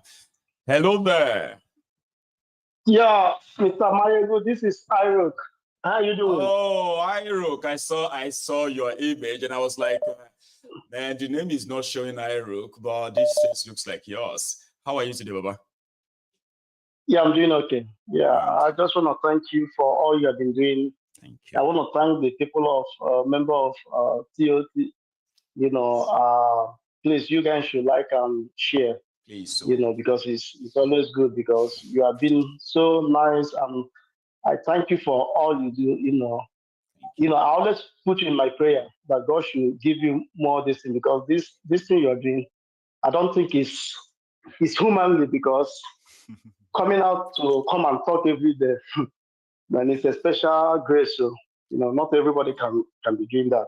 I know. You know, but thank you so much. Yeah, I just wanna go straight to the point. Yes, sir. This professor Wole Soyinka, I've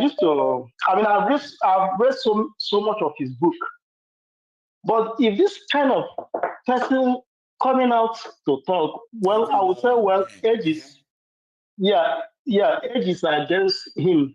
Everything in this world is against him now, because I mean, But for such a man, if you don't know what to say, it's better you just shut up, because you see, even if you can't reason very well, but you see what is going on, because it's what we see. That's why they gave us five senses. You can smell, you can see, and you can do other things. But for the fact you came out and start talking all this rubbish,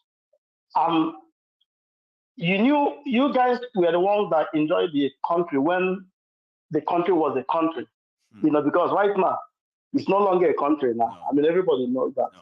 But we keep saying it now. Imagine somebody blaming you or hating you the way you react to bad governance, and say the way you are reacting is dangerous, not the bad government that is dangerous.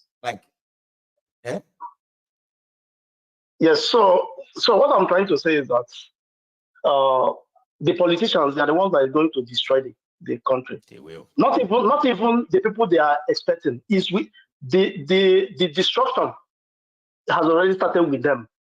So that's how they are going to do until the whole place will collapse. And that is our prayer, because we believe that we don't believe in this thing. We believe that let them scatter it so that everybody will go on their own way, so that, or if they don't want it that way, then they should, find other alternative, to make sure that everybody's voice, or if they want to change whatever thing they want to change. But for the fact we see the trend, the way it's going, I don't think it's going to be, they can't redeem the whole thing, because it's already scattered. It's not redeemable. Yeah, so, they cannot, So what I'm trying to say is that these are our old foolish people, because you keep saying it now, because the way they brought us in a very bad way. They never teach us well. No. Because as soon as you leave Nigeria and come other part of the world, you begin to find so many errors. These are people, they thought that they were schooling us, but you can check. They were just conditioning us. They were not really educating us. Yes. They conditioned us. Nothing like education. To be. Yes. So all this kind of thing. I mean, why can such a man, come out and be saying all this? I mean, this itself, I can't even figure it out, because the way people are looking up to him, only that statement, most of the statement he has been making, people already, I don't think anybody will give him that respect no more. Compared to all his predecessors, compared to his same contemporary, like Achebe them, those ones that were, so nobody, I mean, for him being alive, saying this thing, I just imagine if people like Achebe, they were still alive. So what do you think people will, the comparison? I don't think there will be any comparison. Except those ones are also acting funny too in their old age. Yes. Okay, you get that. They will be easily compared and say, well, look at your mate. What's wrong with you? Yes. Well, I mean, I don't know what to say no more, but all we say is that one day it will scatter and everybody will find their way. Thank you so much. Yeah. So so that's my own contribution. God bless you. Yeah. That's Iruk, ladies and gentlemen. I have another caller here on the line. Can you hear me? Hello. Hello there. Can you hear me? Oh, and I actually got that caller, and it seems like they were calling from Nigeria as well. Here is another caller. Hello there. Maiyegun, today seems to be my lucky day. Oh, let me know what the volume. I know. I'm good. I'm calling you from Croydon. Croydon sounds so familiar. What's your name again? My name is Chaibuz. Child? What did you say? Chaibuz. My name is Chaibuz. Chaibuz, right? Yes.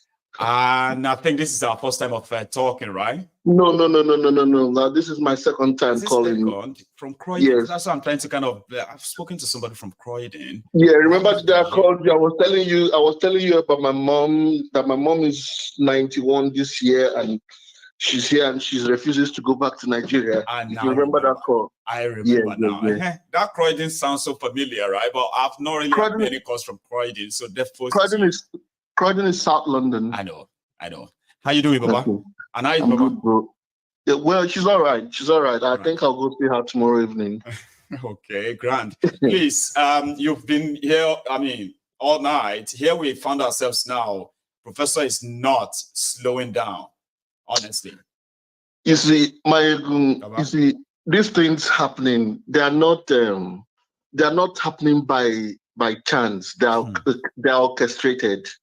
And from the other week we were talking about the prospect of this so-called mega party and this merger, where it was reported that Atiku was claiming to be willing to step down for Peter Obi, if that has to be the case. People forget that condition.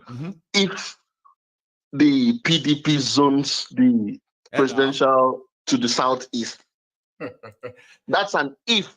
It's not just that if it is zoned to southeast. So he said, if it's zoned to southeast and the southeast choose Obi. Oh. Yeah, it's not even like, So like to begin with, if they choose him, then he will support him. To begin with, yes, is Obi a member of the PDP as we speak? He's not.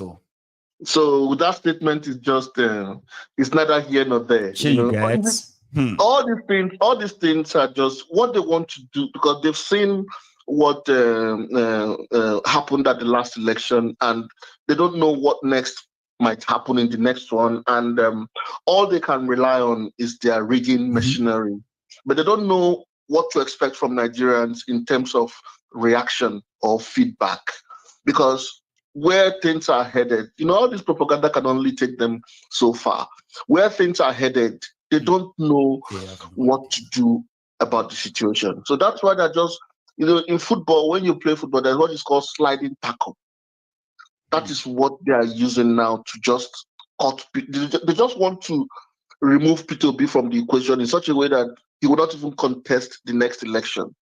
I'm not even here to talk about Wole Soyinka. He has been.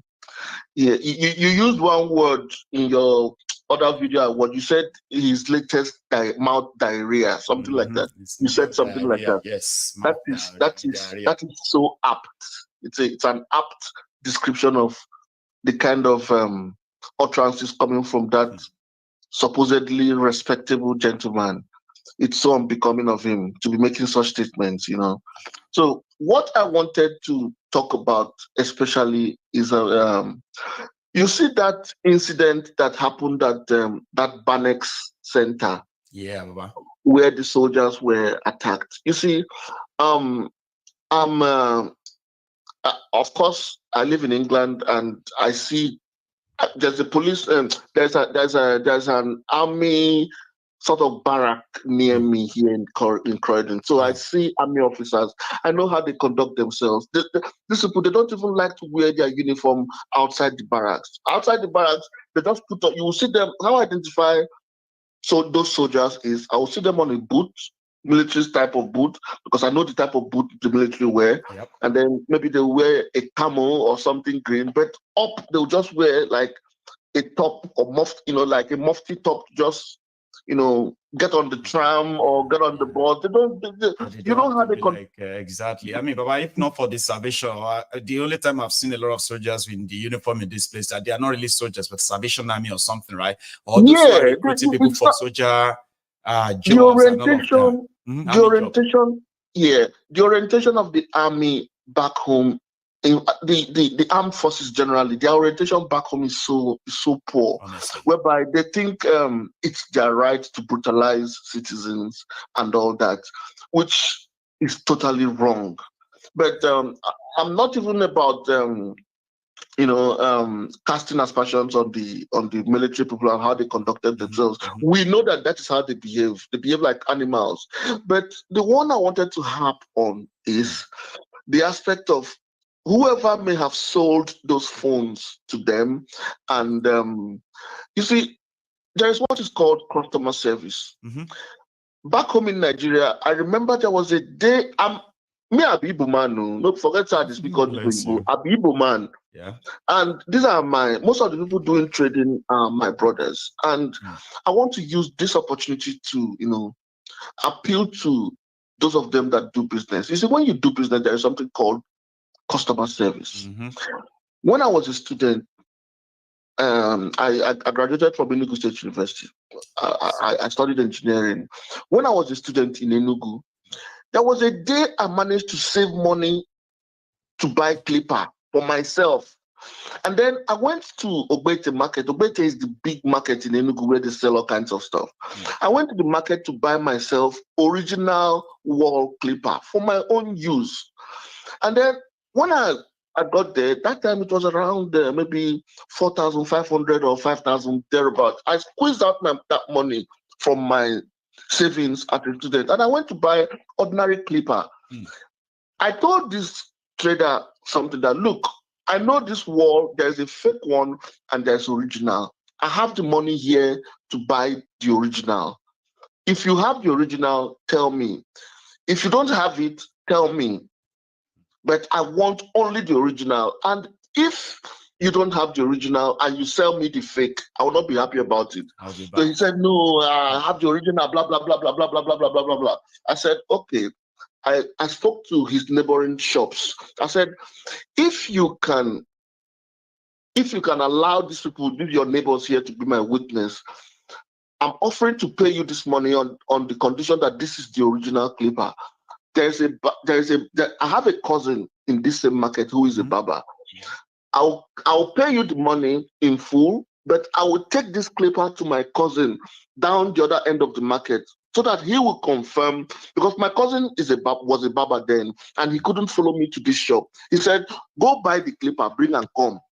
I could tell you whether I'm fake or original. So I went to this shop, I bought the clipper, gave the guy the full money. I said, I'll go and show this clipper to my brother. If he says it's original, I'll be happy. You will not see me again.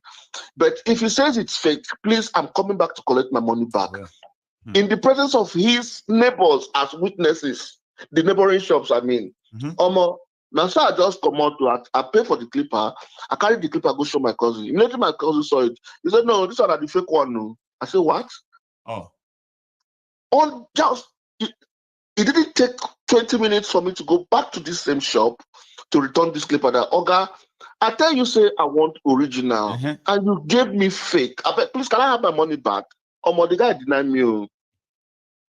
Under 20 minutes thereabouts. Like if you have bought it, you have bought it. You own it. If it's broke, it's broke. You don't know as they do. You don't know as they do. I'm saying this thing because I'm a people boy, and I know how our people behave when it comes to selling things and their lack of.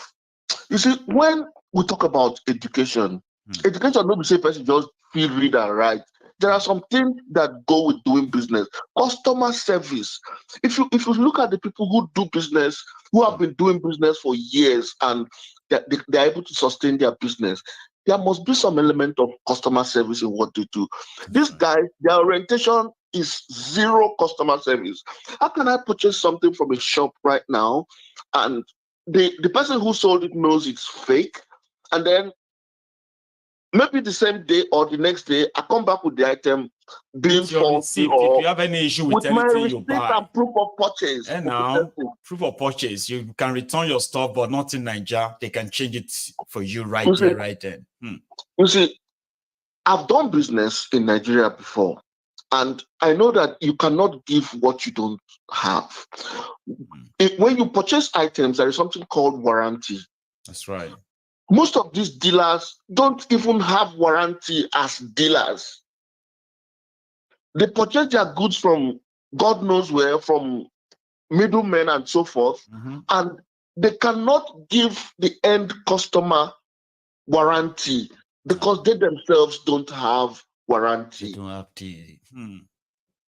So I'm appealing to our people. When you are doing business, if you're buying from a distributor or from a supplier, negotiate warranty that, okay, if I buy these 100 items and let's say 10 are bad, what is the arrangement? Can I bring them back for replacement, as long as there is no proof of tampering with the products or physical damage to the product or stuff like that. Because this is a better way to do business. If Nami go use my money, because the way the ESA phone they dear for Nigeria now, imagine person go use like 270,000 to buy phone, then you just go out, come back. You don't and they tell you say there's nothing they can do. So what happens to my money? I'll feel cheated. I'll feel I go crazy. So me, I go. No Now what matter how much soldiers money I do? get, even if I get times 10 of that 200,000, right? I will still feel cheated. I'll feel robbed. Yes, now. I mean, I can only imagine how I'm going to react. But I just believe that soldiers are humans, all right? They are they're humans supposed too. to be. How much is their salary? Well behaved than me and you, more composed in the face of provocation. Waiting to make me and you throw punch, right? A soldier will stand there like he's stupid, but he's not. Or maybe not in Nigeria, sure. So this is what I want to harp on. Every day we talk of what is wrong with Nigeria, but make we still look at ourselves like the citizens. Make we still look into what we do, whether we do the correct way. For goodness sake, if I buy phone for England, if I go do insurance, number one, and it gets how the phone go do, I go just go return them to them. They go tell themselves, yeah, this will be this deal. They'll give me a new one. That's right. Maiyegun, No, you don't be stressed now. So I've had people who have declared, their phone lost, simply because they wanted another one, right? Yes, and they got it. Now. It's bad, but it's pretty much like some people do it because the system says you can do so and so if you can bring so proof, right? But if you are caught to be doing some sort of shady and all of that, you also face the law if you get caught. But those who genuinely don't want something anymore, even if you have been using it for days, change your mind. I don't want it anymore. Take it back. So even without any reason, just tell them, say, I don't want anymore. I don't want the phone anymore. So the implication is that it behoves on our people that when they go out there to negotiate supplies and distribution and all those deals, remember to negotiate for warranties. So important. Because if you don't have warranty as a dealer, as a seller, you cannot give warranty to your end customer if your supplier is not giving you warranty. And if you don't negotiate it, it's not there. It didn't dare. If you didn't dare, it didn't dare. Yes, now make us sound like that idiot movie. I know. Thank you so much for this, right? Let me take that's my contribution. That's my contribution. That's a very good one, by the way. To those who they say to those who may be concerned, let's us all learn and prevent, as much as while we can. Thank you so much, Mama. Appreciate this. Send me to Mama. Yeah, man. Nice over. So there we had it. So when people, it's something that even if you have something to say when Maiyegun is live, or somehow you're unable to get through, well, doesn't matter. These weeks after that, when you get through, you can share that because every information actually really, really does matter. I promise. Now I'm gonna go check our offering desk because now that we have come down to about 1,604, man, we are still struggling to get to 1,000. Like, wow. Anyway, I have a caller. Hello there. Hello, Maiyegun General. This is the African Wahala. The African Wahala. Bro, how are you, sir? I'm doing very well. Grant, please. Yes. Me, I appreciate what you do. And I know that a lot of the people in the comment section, they also appreciate what you do. But me, one thing that I do to showcase my appreciation is that I click on the like button once I jump in. In fact, sometimes I log in with another YouTube channel, click on that like button, just so we have multiple likes. That's right. Because we know that's how we push the message to more people. So I encourage the listeners, just take 30 seconds out of your time. Double check if you've already clicked on the like button. If you haven't, click on the like button one more time. Just do that for us. Thank you. You're not only doing it for Maiyegun, You're doing it for yourself because you want more people to listen to this type of message. I mean, we see all types of useless content creators having ridiculous numbers of views and likes and subscribers. We need to have this type of quality message to more people. So that's the first point. Second point. Yes, sir. Guys, please raise this like button. Just click on the like button. Let's get it to at least over 1,000. Please. Program at least. We are just about 250, at least. 250 or so away from that, though. But yeah, let's do that. Yeah, Thank we you can so do much, it. The African Wahala. Yes, sir. I just wanted to rant quickly. Go for it. To the viewers that are not of Nigerian descent, maybe you're not from Nigeria, or you just find it interesting to find someone that breaks down the intricacies in the Nigerian political space. This message is for you. So one of the reasons why we are extremely mad, disgusted, why we are just angry, some of us are hopeless, is because you have a government in a country, a so-called country. They decided to change a national anthem that at least 70% of the population can't even recite. So let's be honest here. Less than 70% of so-called Nigerians know the national anthem. Sorry, less than 30% of so-called Nigerians know the national anthem. Most people don't understand the wordings. No. Even those that understand the wordings, most of them have no clue what it means. Or connection. And for the rest of the people, that actually understand the wordings, maybe they have some sort of education, they don't resonate with the anthem. Nobody gives a damn about the national anthem. No. But for these guys to make it a priority to change the national anthem to another one that was colonized, that was created by the British colonizers, it shows you their mindset even further. Now, this is a country where 500 people were kidnapped less than a week ago. Nobody talks about this anymore because, in Nigeria, we've been beaten to submission. We are used to being conquered people. I'm just telling you guys the truth. And I'm speaking to non-Nigerians. And by the way, click on the like button while we have this conversation. Just make sure you click on that like button. Thank you. Share the video, and I'm going to continue. I'll take 2 more minutes if you don't mind, my brother. Go for it, man. Go. 500 people were kidnapped in Zamfara less than a week ago. The very next day, 80 people were kidnapped in Katsina. Now, nobody gives a damn, okay? Because that's how Nigeria is. Literally, nobody gives a damn, literally, okay? Except their family members. And it's very unfortunate. Even as the regular people don't give a damn, because we are used to it, before you even start giving a damn about something, 50 other things have piled up, so you don't even have time to give a damn. To really give. Right? The politicians are busy changing the national anthem. Please tell me how that makes any sense. What does that even have to anything?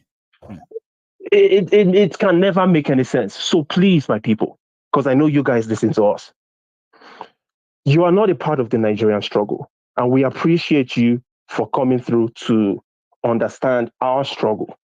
And a lot of us also understand that the world is not a fair world.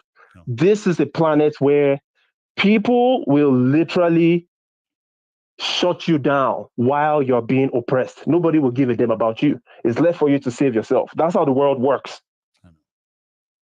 But even though that is the case, some people like us are still trying our best, trying to rile the victims of the society up, the victims of Nigeria. We're trying to make them understand that, listen, we can't continue this way. If we continue this way, the conquest will be permanent. Our great grandchildren will continue the suffering. And the proof is in the pudding. For those of us that were born in the 80s, our parents were given birth to in the 50s. Their parents were given birth to in the 30s. Our grandparents shouted up NEPA. Let me tell you what up NEPA is. Up NEPA is when NEPA, that's electricity company, takes away power supply. And when they bring it back, people are rejoicing. Up NEPA, yay, up NEPA. Our parents that were born in the 50s, they shouted up NEPA. We that were born in the 80s, we've been shouting up NEPA throughout our entire lives. Our kids that were born in the 2000s, they've joined the game. So Nigeria is completely hopeless. This is a hopeless society. Okay, these government guys, their only job is to kill, destroy, and turn us into poverty-stricken people. And that's why we are angry. I just thought I'd let you know. One more time, please, my people, click on that like button. Just click on that like. Make sure you don't click on it twice. Click on the like button and just contribute that way. I appreciate you, my dear brother Maiyegun. Thank you so much. The Prince Adewale, the African Wahala. God bless you. Thanks so much. Yes, sir. And send you well to the girls. Okay. That's a very good one there. From the African Wahala, and that could be you, right? Talking or speaking at the other end. The line is opened, and all you have to do, you could call in through the WhatsApp. You can try it through the direct calls. If you are calling from outside the UK, just always remember to put or to add the prefix +44, just like it is on the screen here. Hello there. Hello, dear Baba Gbalagba. Martinelli. Baba. John, sir. How are you? I do okay, Baba. Good evening. God bless you, Baba. Good evening to you too. Here we are. The whole thing started from the afternoon, and I'm glad you're making it tonight. Yeah. I was there in the afternoon as well. I was there. I've decided to retract back to my ever since our beloved brother came out. Mr. Peter Obi came out and said he wanted to do some alliance. I said, okay, you know what? Maybe let me just go back and go and relax now. Yeah. Let me be him from far, because I don't understand. Is it that 2023 didn't happen, or is it that people have actually forgotten about 2023 already, or I don't just understand. So I said, you know what, let me just go back and go and sit down. And observe from distance. Yeah. I've ordered my popcorn, so I'm gonna be watching. It's gonna be a long one, Baba.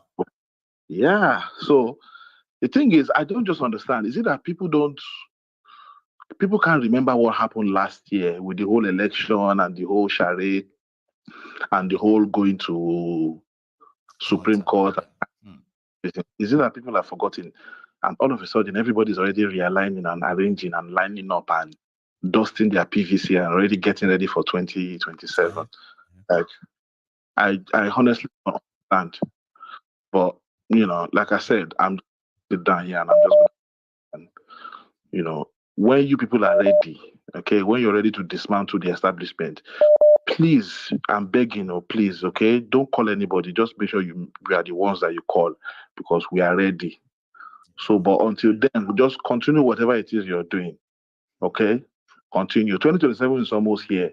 It will come, it will be gone. Before you know You it, understand? we'll see By now, I would expect people to be, to be meeting up and to be arranging and to be talking about how to make a change in either trying to mobilizing ourselves and all of that, begin to kind of. But these guys, Oshibaju and these guys were planning their own parallel government. They were out there saying it like anything will go down. This will go down. But after that, they now said if they see you last time carry any flag or placard, they will charge you and sue you for treason. People were threatening a sitting government. Now, ordinary placard is too much. Ordinary a post on social media, they locked Shore up for 5 years, in Nigeria because of hashtag.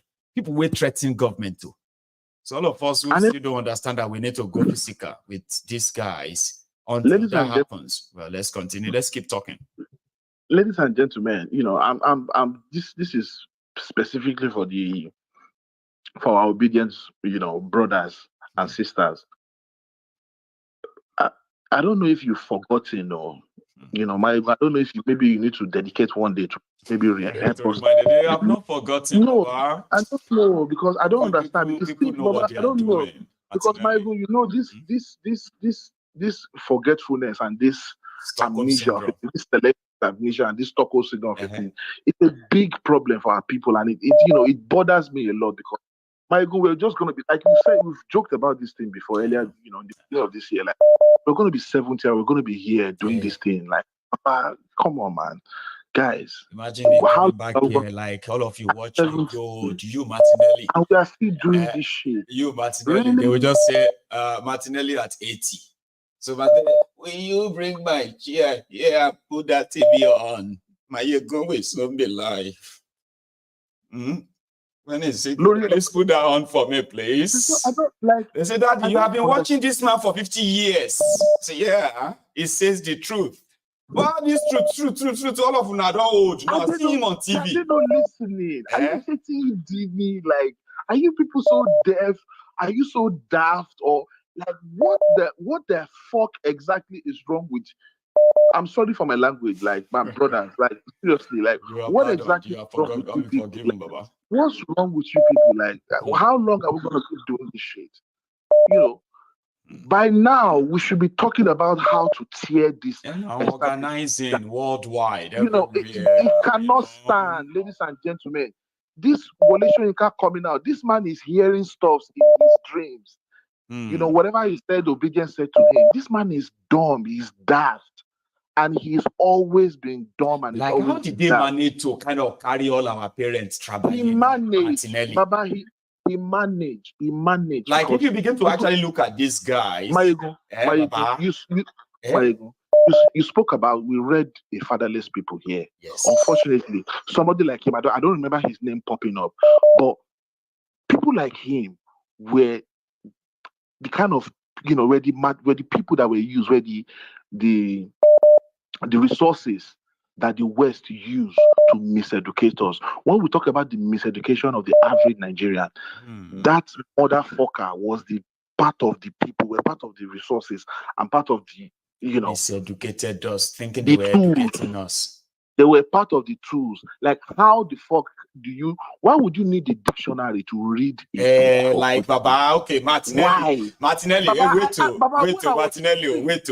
I walk into your house now, and I am like, oh, Martinelli, how upscale and enthusiast are you today? And you're like, carry my dictionary, come. Sir, say that again so I can check the meaning. Does that even make any sense? You are saying things that people can't understand. And that makes you feel like, way. Maiyegun, don't think so. But if you come to, I'm sorry, Maiyegun, I'm very, very sorry. But if you come to my house and do that, Maiyegun, my layer butter. I'll go push it. I'll go push you to come off my house if you come out. It won't worry. You don't be Maiyegun. Get out of here. You begin to talk. But that's how this guy lived, though. I won't worry. Check the next door. I'm not sure this is where you are coming. Our people get mesmerized by foolishness. Our people get mesmerized by so many foolish things happen, though, that they just glorify them, right? And all of us just went with it. We went with it. We just went with the whole thing. Sorry, I'm sorry. I have never been a fan of. I'm unfortunately, it's taking so many years for somebody like me to be exonerated because I never liked this man. And a lot of people used to look at me. I feel like majority of the things we know about him, they were forced on us. It's like they were forced on us that we have to like him, kind of. I was forced to read his books, but his books never made sense to me. No, it never made sense to me, and I always ask, why am I kidding? It's because it's from Nigeria. It's a Yoruba, so they made us actually like it is like a duty that we must like him. You look at people who get inspired by this guy, who are the cultists. You understand? For our brothers, for our friends who are all pirates, cultists. I know you come and say, "Oh, we are registered confraternity." Confraternity.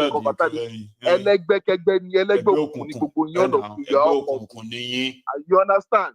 And that is the part of the problem. A lot of people were mesmerized by this useless, dumb idiot that they actually became members of this useless confraternity, you know, terrorizing their fellow brothers, all in the name of, you know, nonsense. And this is the legacy of this useless man. And a lot of people are mesmerized by this old fool. Papa, I say they enforce them on us. You don't understand, any small thing, Nobel laureate winner. Any small thing, a Nobel laureate, Nobel laureate winner. Later I call and I say, what if be Nobel laureate? I can't go read them, Papa. Now the guy that actually discovered how to use atomic bomb.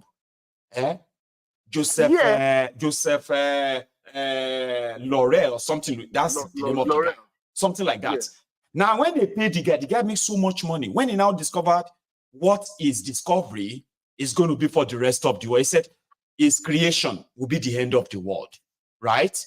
He handed all the wealth he got from that discovery, atomic bomb. He gave everything up.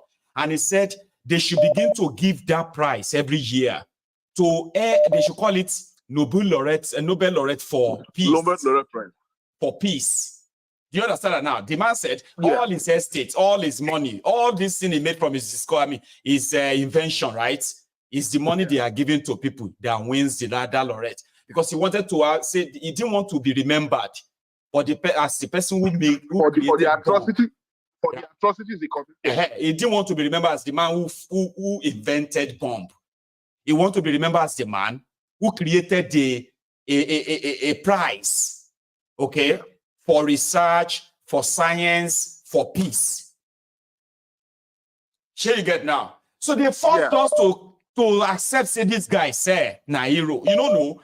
Any small thing, it's a Nobel laureate. It is one, Nobel laureate.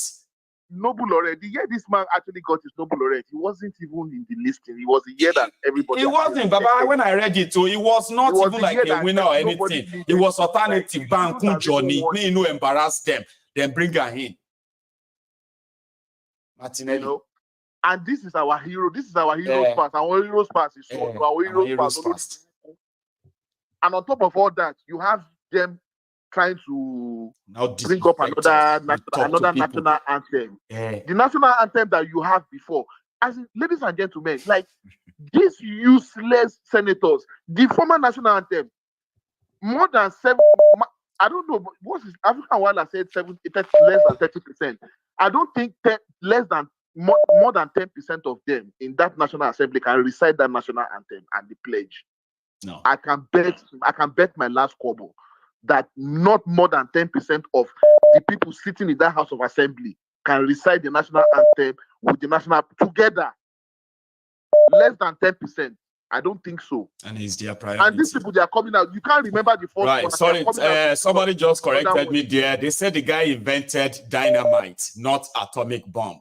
So I take that back there for the education purpose, okay? So this person who created the Nobel laureate prize actually invented dynamite, which later encouraged them to make other bombs, other explosives, right? But Martinelli, continue. Yeah.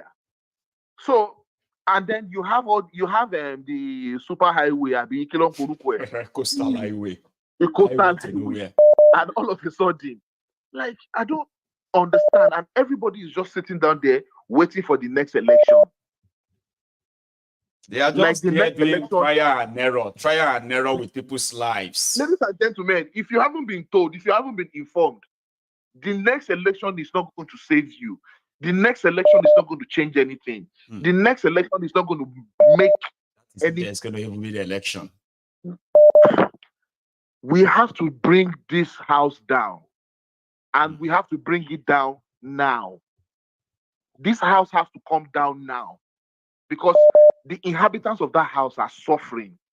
So if the house cannot stand, it has to be brought down. It has to. And I don't understand why people think, you know, being inside the house, you're suffering, you're dying, like you're impoverished by some selected greedy idiots.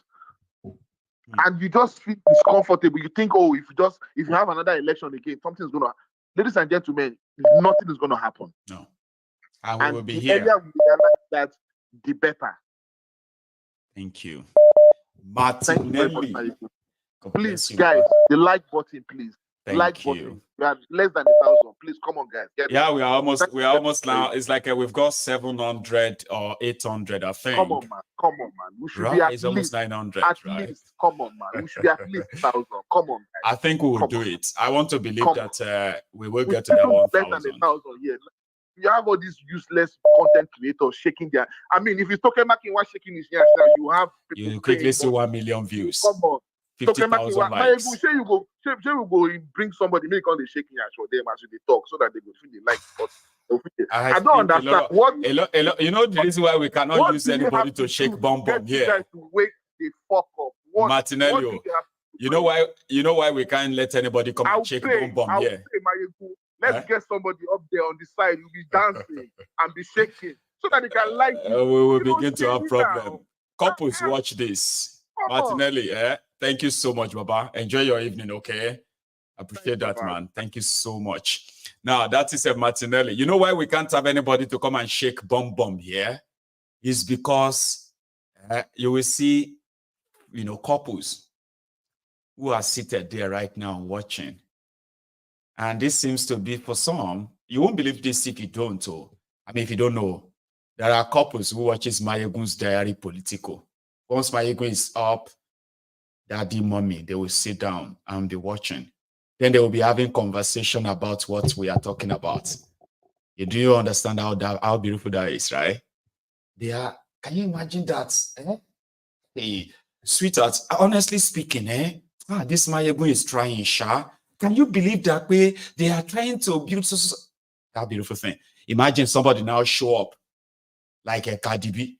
Can they throw yansh like that? You go just see the number drop.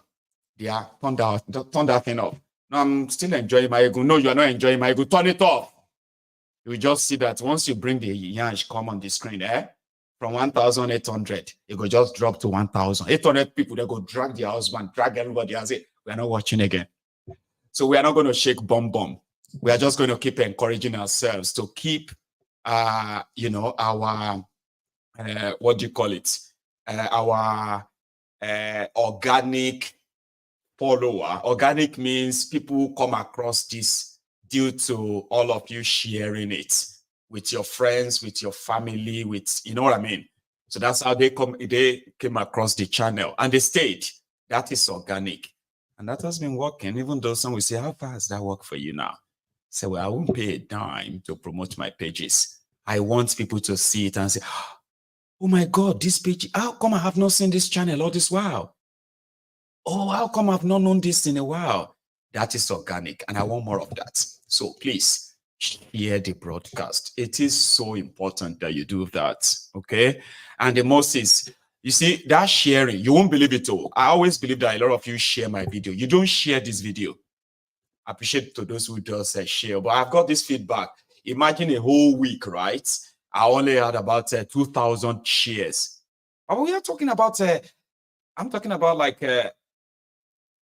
15, 20 hours broadcast. 20 hours for a whole week. And they combine all of the shares for that week as 1,500. We could do better. Let's do better, okay? It's actually, it actually counts when you just do what I say you should have me do. Share it, like it. Just copy, click on share. You see the link, copy the link, and begin to post them everywhere you want. That's sharing. The many places you put them, the many chances that people are going to see, and they are likely going to tap this message. It's important, right? What shall I say unto the Lord? Yes, Lord. All I have to say, Thank you, Lord. What shall I say? Thank you,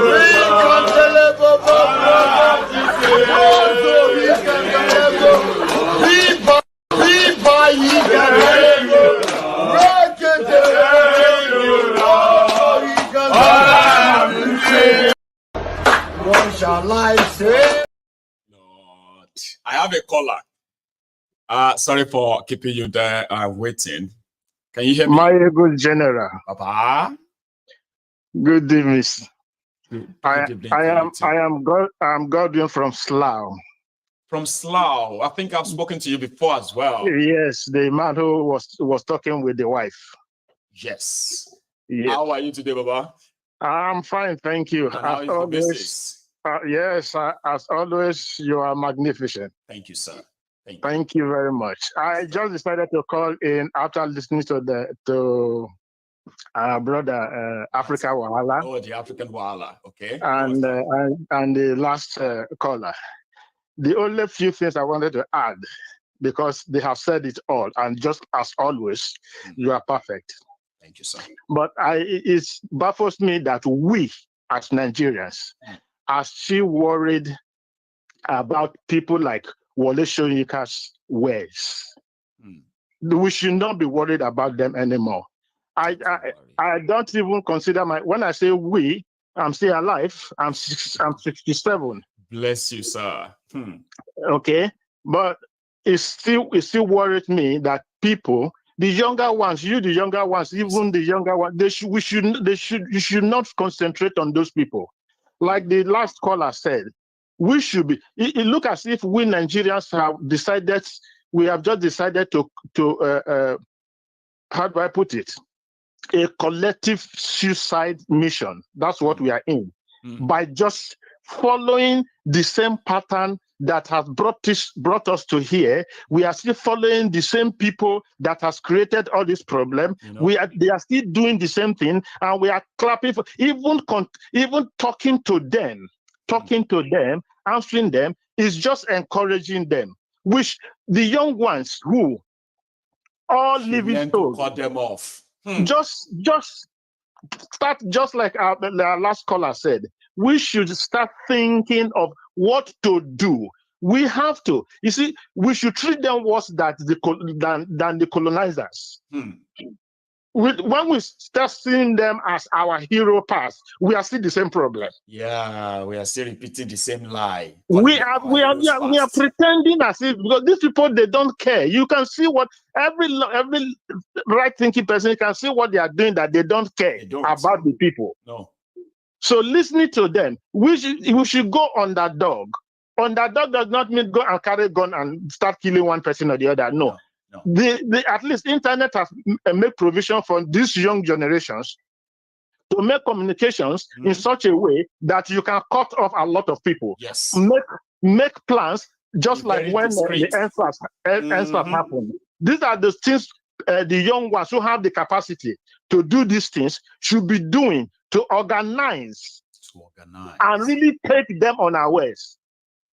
All this, what you are doing is perfect, because this is the very number one that we need to educate the people. And thank God, an old man like me sitting down in my bed, I can talk to the world today. You know, thank God to you. That's one thing that I keep saying that, sir. Sorry for cutting you short, sir, right? Yes, that's no problem. Even though the generation that some of us would like to batch today, they did not have internet, but they were able to organize. They took on different government. Yes.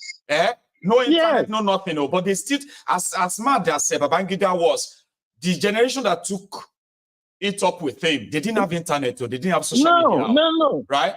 So all of us, where they are alive now, it's a rare opportunity that is so rare, right? That we could organize and change our destiny collectively. Like never before. But so many people have no idea yet. The opportunity is being kind of, what people are doing now. People are trying to say, why is Obi going to go into alliance? Hello? I'm with you. Okay. Why is Obi trying to go into alliance? Obi is doing a wonderful job. He's doing his own part, just like you're on doing it. We all should do what we can do to take these people unaware. If one Obi is doing that, if they concentrate on him, fine. Then, but we can equally prepare ourselves, do something else that we take them unaware, that they don't know where it comes from. That's the only way that we can ever save this very nation from this group of people. Because all this going into playing their game with them, there's no way. You have always said this. There's no game. There's no way you are going to follow their game rules and win them in it. It's not possible. It's not possible. No. They set the rule, right? And there is no way. No how smart you are. There's you can't win no against way. the There's house. no way. This collective suicide that we are doing with them, this is, I call it collective suicide because those who are doing something are doing it wrongly. Those who are not doing something at all are even worse. That's worse. I know. And that's why I keep telling people, sir, I said, listen, we may disagree with how people are doing their stuff, right? But let me tell you something. There are people that they are doing something. It's actually a thing on its own. They're not doing anything. But pointing fingers, this one not doing well. These are not doing well. What are you doing as a person? You know, what are you doing? You see, I always said, I told you the very first day I called first. Yes, sir. Yeah, I told you that my wife called me alas Maiyegun because I don't pass a day without watching your program. If I cannot watch it live, I will watch it later. If I am at work, I am watching it. So I follow everything. All the information I have today is thanks to you. I'm very, very sincere. It's thanks to you. There's a lot of education, a lot of things I can. So people should not bother about. You should not waste time answering Professor Wole Soyinka. Just like what is Nobel Prize? What is benefiting anybody with Nobel Prize? Nothing. What is it? Nothing. You call yourself a leader. What legacy are you leaving behind? Destruction. Did you hear that young man? Did you hear that young man that responded to him and said, you are Agbalagba. You are Agbalagba. You are supposed to be those who kind of bring direction. Exactly. And in most cases, you should be the one all of us come to settle the issue. But you are now the ones. The one creating division for some reasons. It's because everybody is going insane or whatever is doing. I don't know. It's a combination of many things, sir. So for us, please, anybody who is really interested in saving this country we call Nigeria. What you see, like I tell everybody, Nigeria is what it is. It's not because this place called Nigeria has any problem. It's the inhabitants that are the problem. It's the inhabitants. It's not only just the land is not caused, the leader. But the land is not caused. There's nothing wrong with the land. It's the cause. The people who are in it, who are living in it, are the problem of the land. They are. So you call it Nigeria. It's not because it's called Nigeria that is a problem. If you call it Igodo, you call it whatever you call it. Doing it the same way. And you, the same people, continue to behave the same way. You get it's still going to be the same results. I agree. It's still going to be the same result. So the point that, okay, fine, like I told you, I'm not a Nigerianist. I'm not a favorite of Nigeria because I believe that if we continue in the collective that we are today, that we call Nigeria, yes, it's going to be even worse. So maybe if we break it, just like you said, that break it to save lives, I believe more on that. You know, and break it up is not like we are saying smash it. It simply means let the people decide where they want to be. The people. But when we say let them, you see, there's this very belief that, okay, let the people, if we who are the people are not doing it, those who are benefiting from it definitely are not interested in doing it. They will never do it. So when you say let them, who is that? Who are the them? I think it's going to be us. Who doesn't want this particular one? Let us break it up. And how are we going to break it up? Is everybody getting involved to make sure that it happens? Thanks. That is all I just wanted to contribute this evening. Bless you. This is not. It's not a thing of let them. My father used to tell me all the time, when you point one finger, look at your hand properly. 3 are pointing at you. Look, when you are pointing one finger to somebody, look at that same finger, that hand you are pointing. 3 are pointing at you. So, as you are blaming the person for one thing, you should be blaming yourself for 3 things. Should. Thank you so much. So, indeed. Maiyegun, Baba. Congratulations. Thank you. Keep your good works. I will. Keep your good works. And thank That's you so all I have much for all the this evening support to as share. well, okay? I appreciate Thank this. you. Yes, sir. All right. You have a good one, okay? Now, that's a wonderful one there where we, my caller wants us to know that whenever we are saying we, it's good to say we by putting yourself or counting yourself among, right? Than they. Because the situation right now is going to be, the situation right now is that those who know better, they should stop doubting.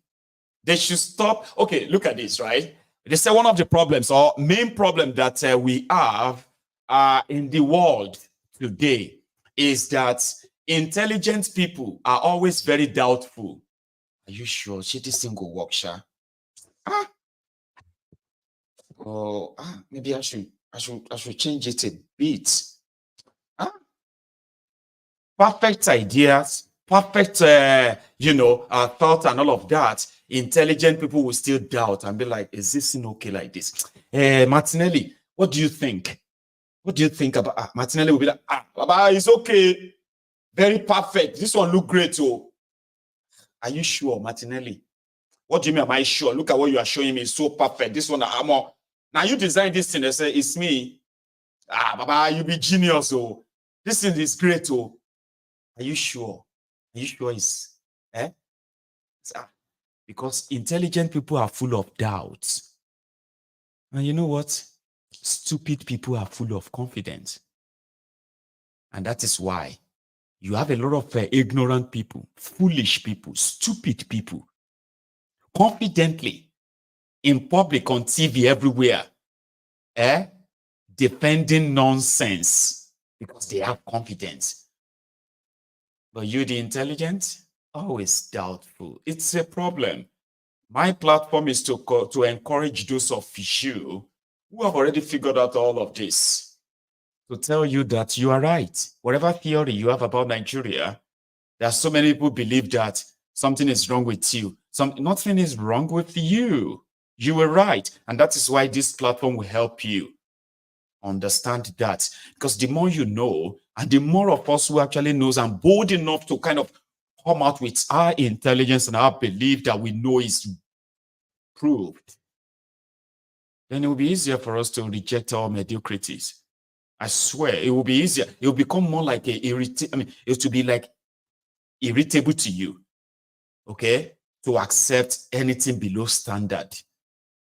And once we are able to stop your doubting a mind, and the battle is not going to be far won. Thank you to every one of you again this evening. I was going to take one more call and then call it a night, but I think we should just call it a night. I will see you tomorrow. Tomorrow is a Saturday. I am going to read from this book tomorrow. Okay, it's going to be like reading in, look at this one now, chapter 1, the United States of Africa, freedom at midnight and all that stuff. So I may read like maybe 2, 3, 4 pages, and that's how we're going to be doing it little by little. So I think what we're going to do about reading is that we'll be doing our reading weekends while we deal with other issues out there, okay? So the shocking untold story of how African independence was strangled at birth by America's systemic interference. Now you will know more the role of America in underdeveloping Africa. I have also been told that there is another book that is on the way. This one is given to us by Yomi Totu. I'm expecting another one from my man, Oshipoduri. God will bless you. So he's sending us the Harold Smith story. It should be delivered. Yes, it should be delivered next week, I believe. Well, look at this one. It's over 500 pages. Okay, it's called The White Malice. Accra, 1958. Africa's liberation leaders have gathered for a conference full of strength, purpose, and vision. Newly independent Ghana's Kwame Nkrumah and Congo's Patrice Lumumba strike up a close partnership. Everything seems possible, but within a few years, both men will have been targeted by the CIA, and their dream of the African autonomy undermined. The United States, watching the Europeans withdraw from Africa, was determined to take control. Pan-Africanism was inspiring African Americans fighting for civil rights. The threat of Soviet influence over new African governments loomed, and the idea of an atomic reactor in black arms was unacceptable. The conclusion was simple. The US had to recapture Africa in the shadows by any means necessary. Renowned historian Susan Williams dives into the archives, revealing new shocking details of America's covert program in Africa. The CIA crawled over the continent, poisoning the hopes of 1958 with secret agents and informants, surreptitious UN lobbying, cultural infiltration, and bribery, assassinations and coups. As the colonizers moved out, the Americans swept in with bitter consequences that reverberate in Africa to this day. So we're going to read that tomorrow. White malice, the CIA and the neocolonization of Africa. So we're going to start that tomorrow. Maybe this is going to take us like a few weeks, possibly. We're not going to binge read like we did the last time. Okay. So like I said, I'm expecting this is already posted out of the Smith. Let me see if my camera can capture it. Let me hide behind it so I can show you. Can it? Sorry. That is it. The Harold Smith story. So out of the Smith story, so to say. So I'm expecting that as well next week. But we're going to deal with this tomorrow. Thank you so much for your time for the night and for the evening. Enjoy the rest of your night. Enjoy the rest of your evening and have a wonderful night. Thank you so much. Good night.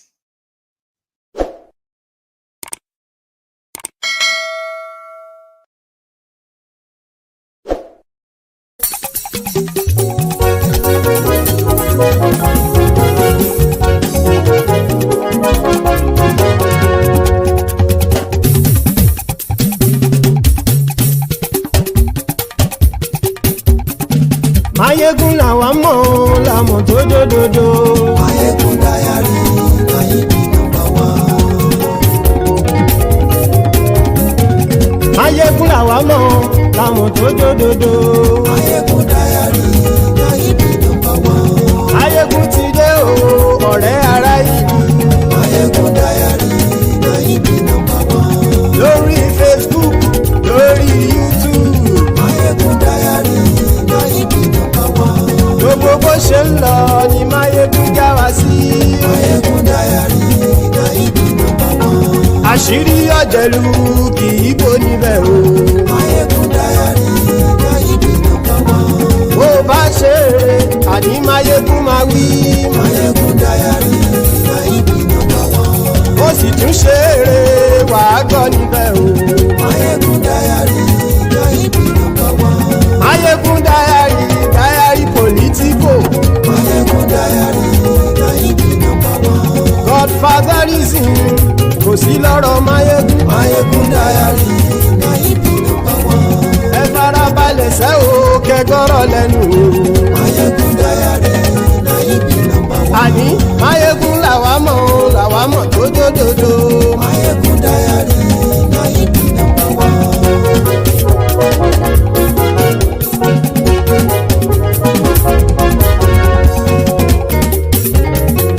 Àní ẹ̀sùn ràkì. Maiyegun ti dé. Maiyegun ti dé. Ọ̀jẹ̀lú ẹ̀sùn ràkì. Maiyegun ti dé. Àní ẹ̀sùn ràkì. Maiyegun ti dé. Lórí Facebook. Maiyegun ti dé. àní ẹ̀sùn làjú. Maiyegun ti dé. Lórí YouTube. Maiyegun ti dé. Àní ẹ̀sùn làjú. Maiyegun ti dé.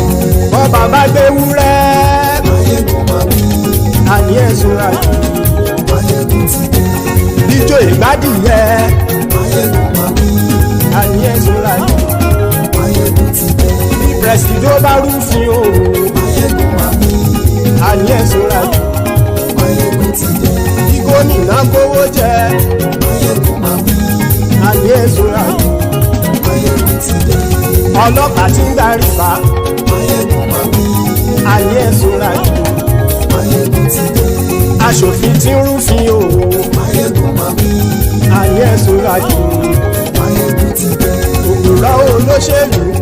Maiyegun máa wí. Àní ẹ̀sùn làjú. Maiyegun ti dé. Ọ̀jẹ̀lú ẹ̀sùn ràkì. Maiyegun ti dé. Àní ẹ̀sùn ràkì. Maiyegun ti dé.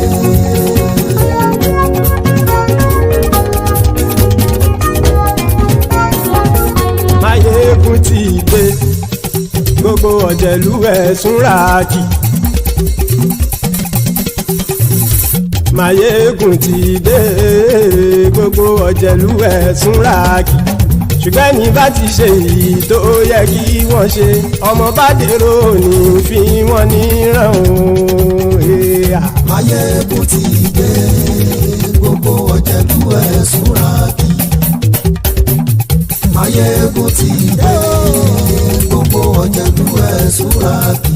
Ṣùgbọ́n ní bá ti ṣe èyí tó yẹ kí wọ́n ṣe, ọmọ bá dèrò ní fi wọ́n níran.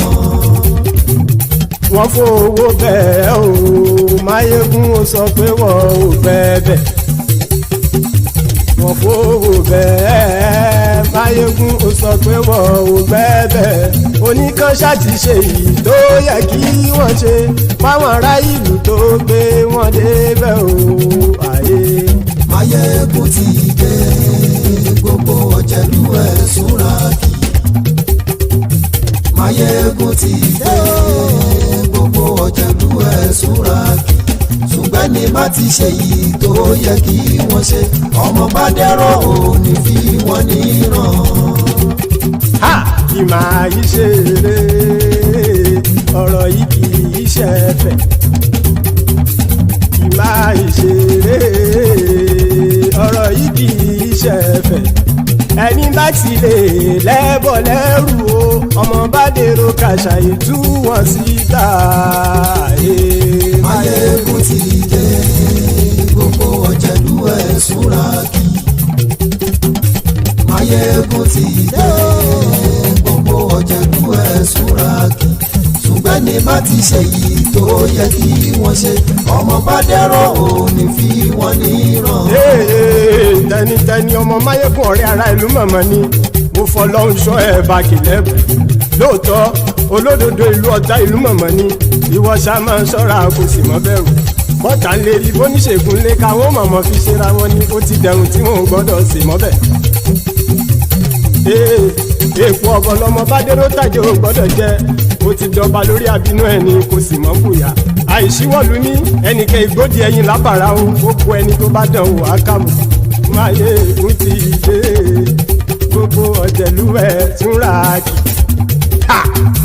Maiyegun ti dé. Gbogbo ọ̀jẹ̀lú ẹ̀sùn ràkì o. Ẹni bá ti ṣe yìí tó yẹ kí wọ́n ṣe, ọmọ bá dèrò òní fi wọ́n níran o. Maiyegun ti dé. Gbogbo ọ̀jẹ̀lú ẹ̀sùn ràkì. Maiyegun ti dé. Gbogbo ọ̀jẹ̀lú ẹ̀sùn ràkì. Ṣùgbọ́n ní bá ti ṣe yìí tó yẹ kí wọ́n ṣe, ọmọ bá dẹ́rọ̀ ò ní fi wọ́n níran.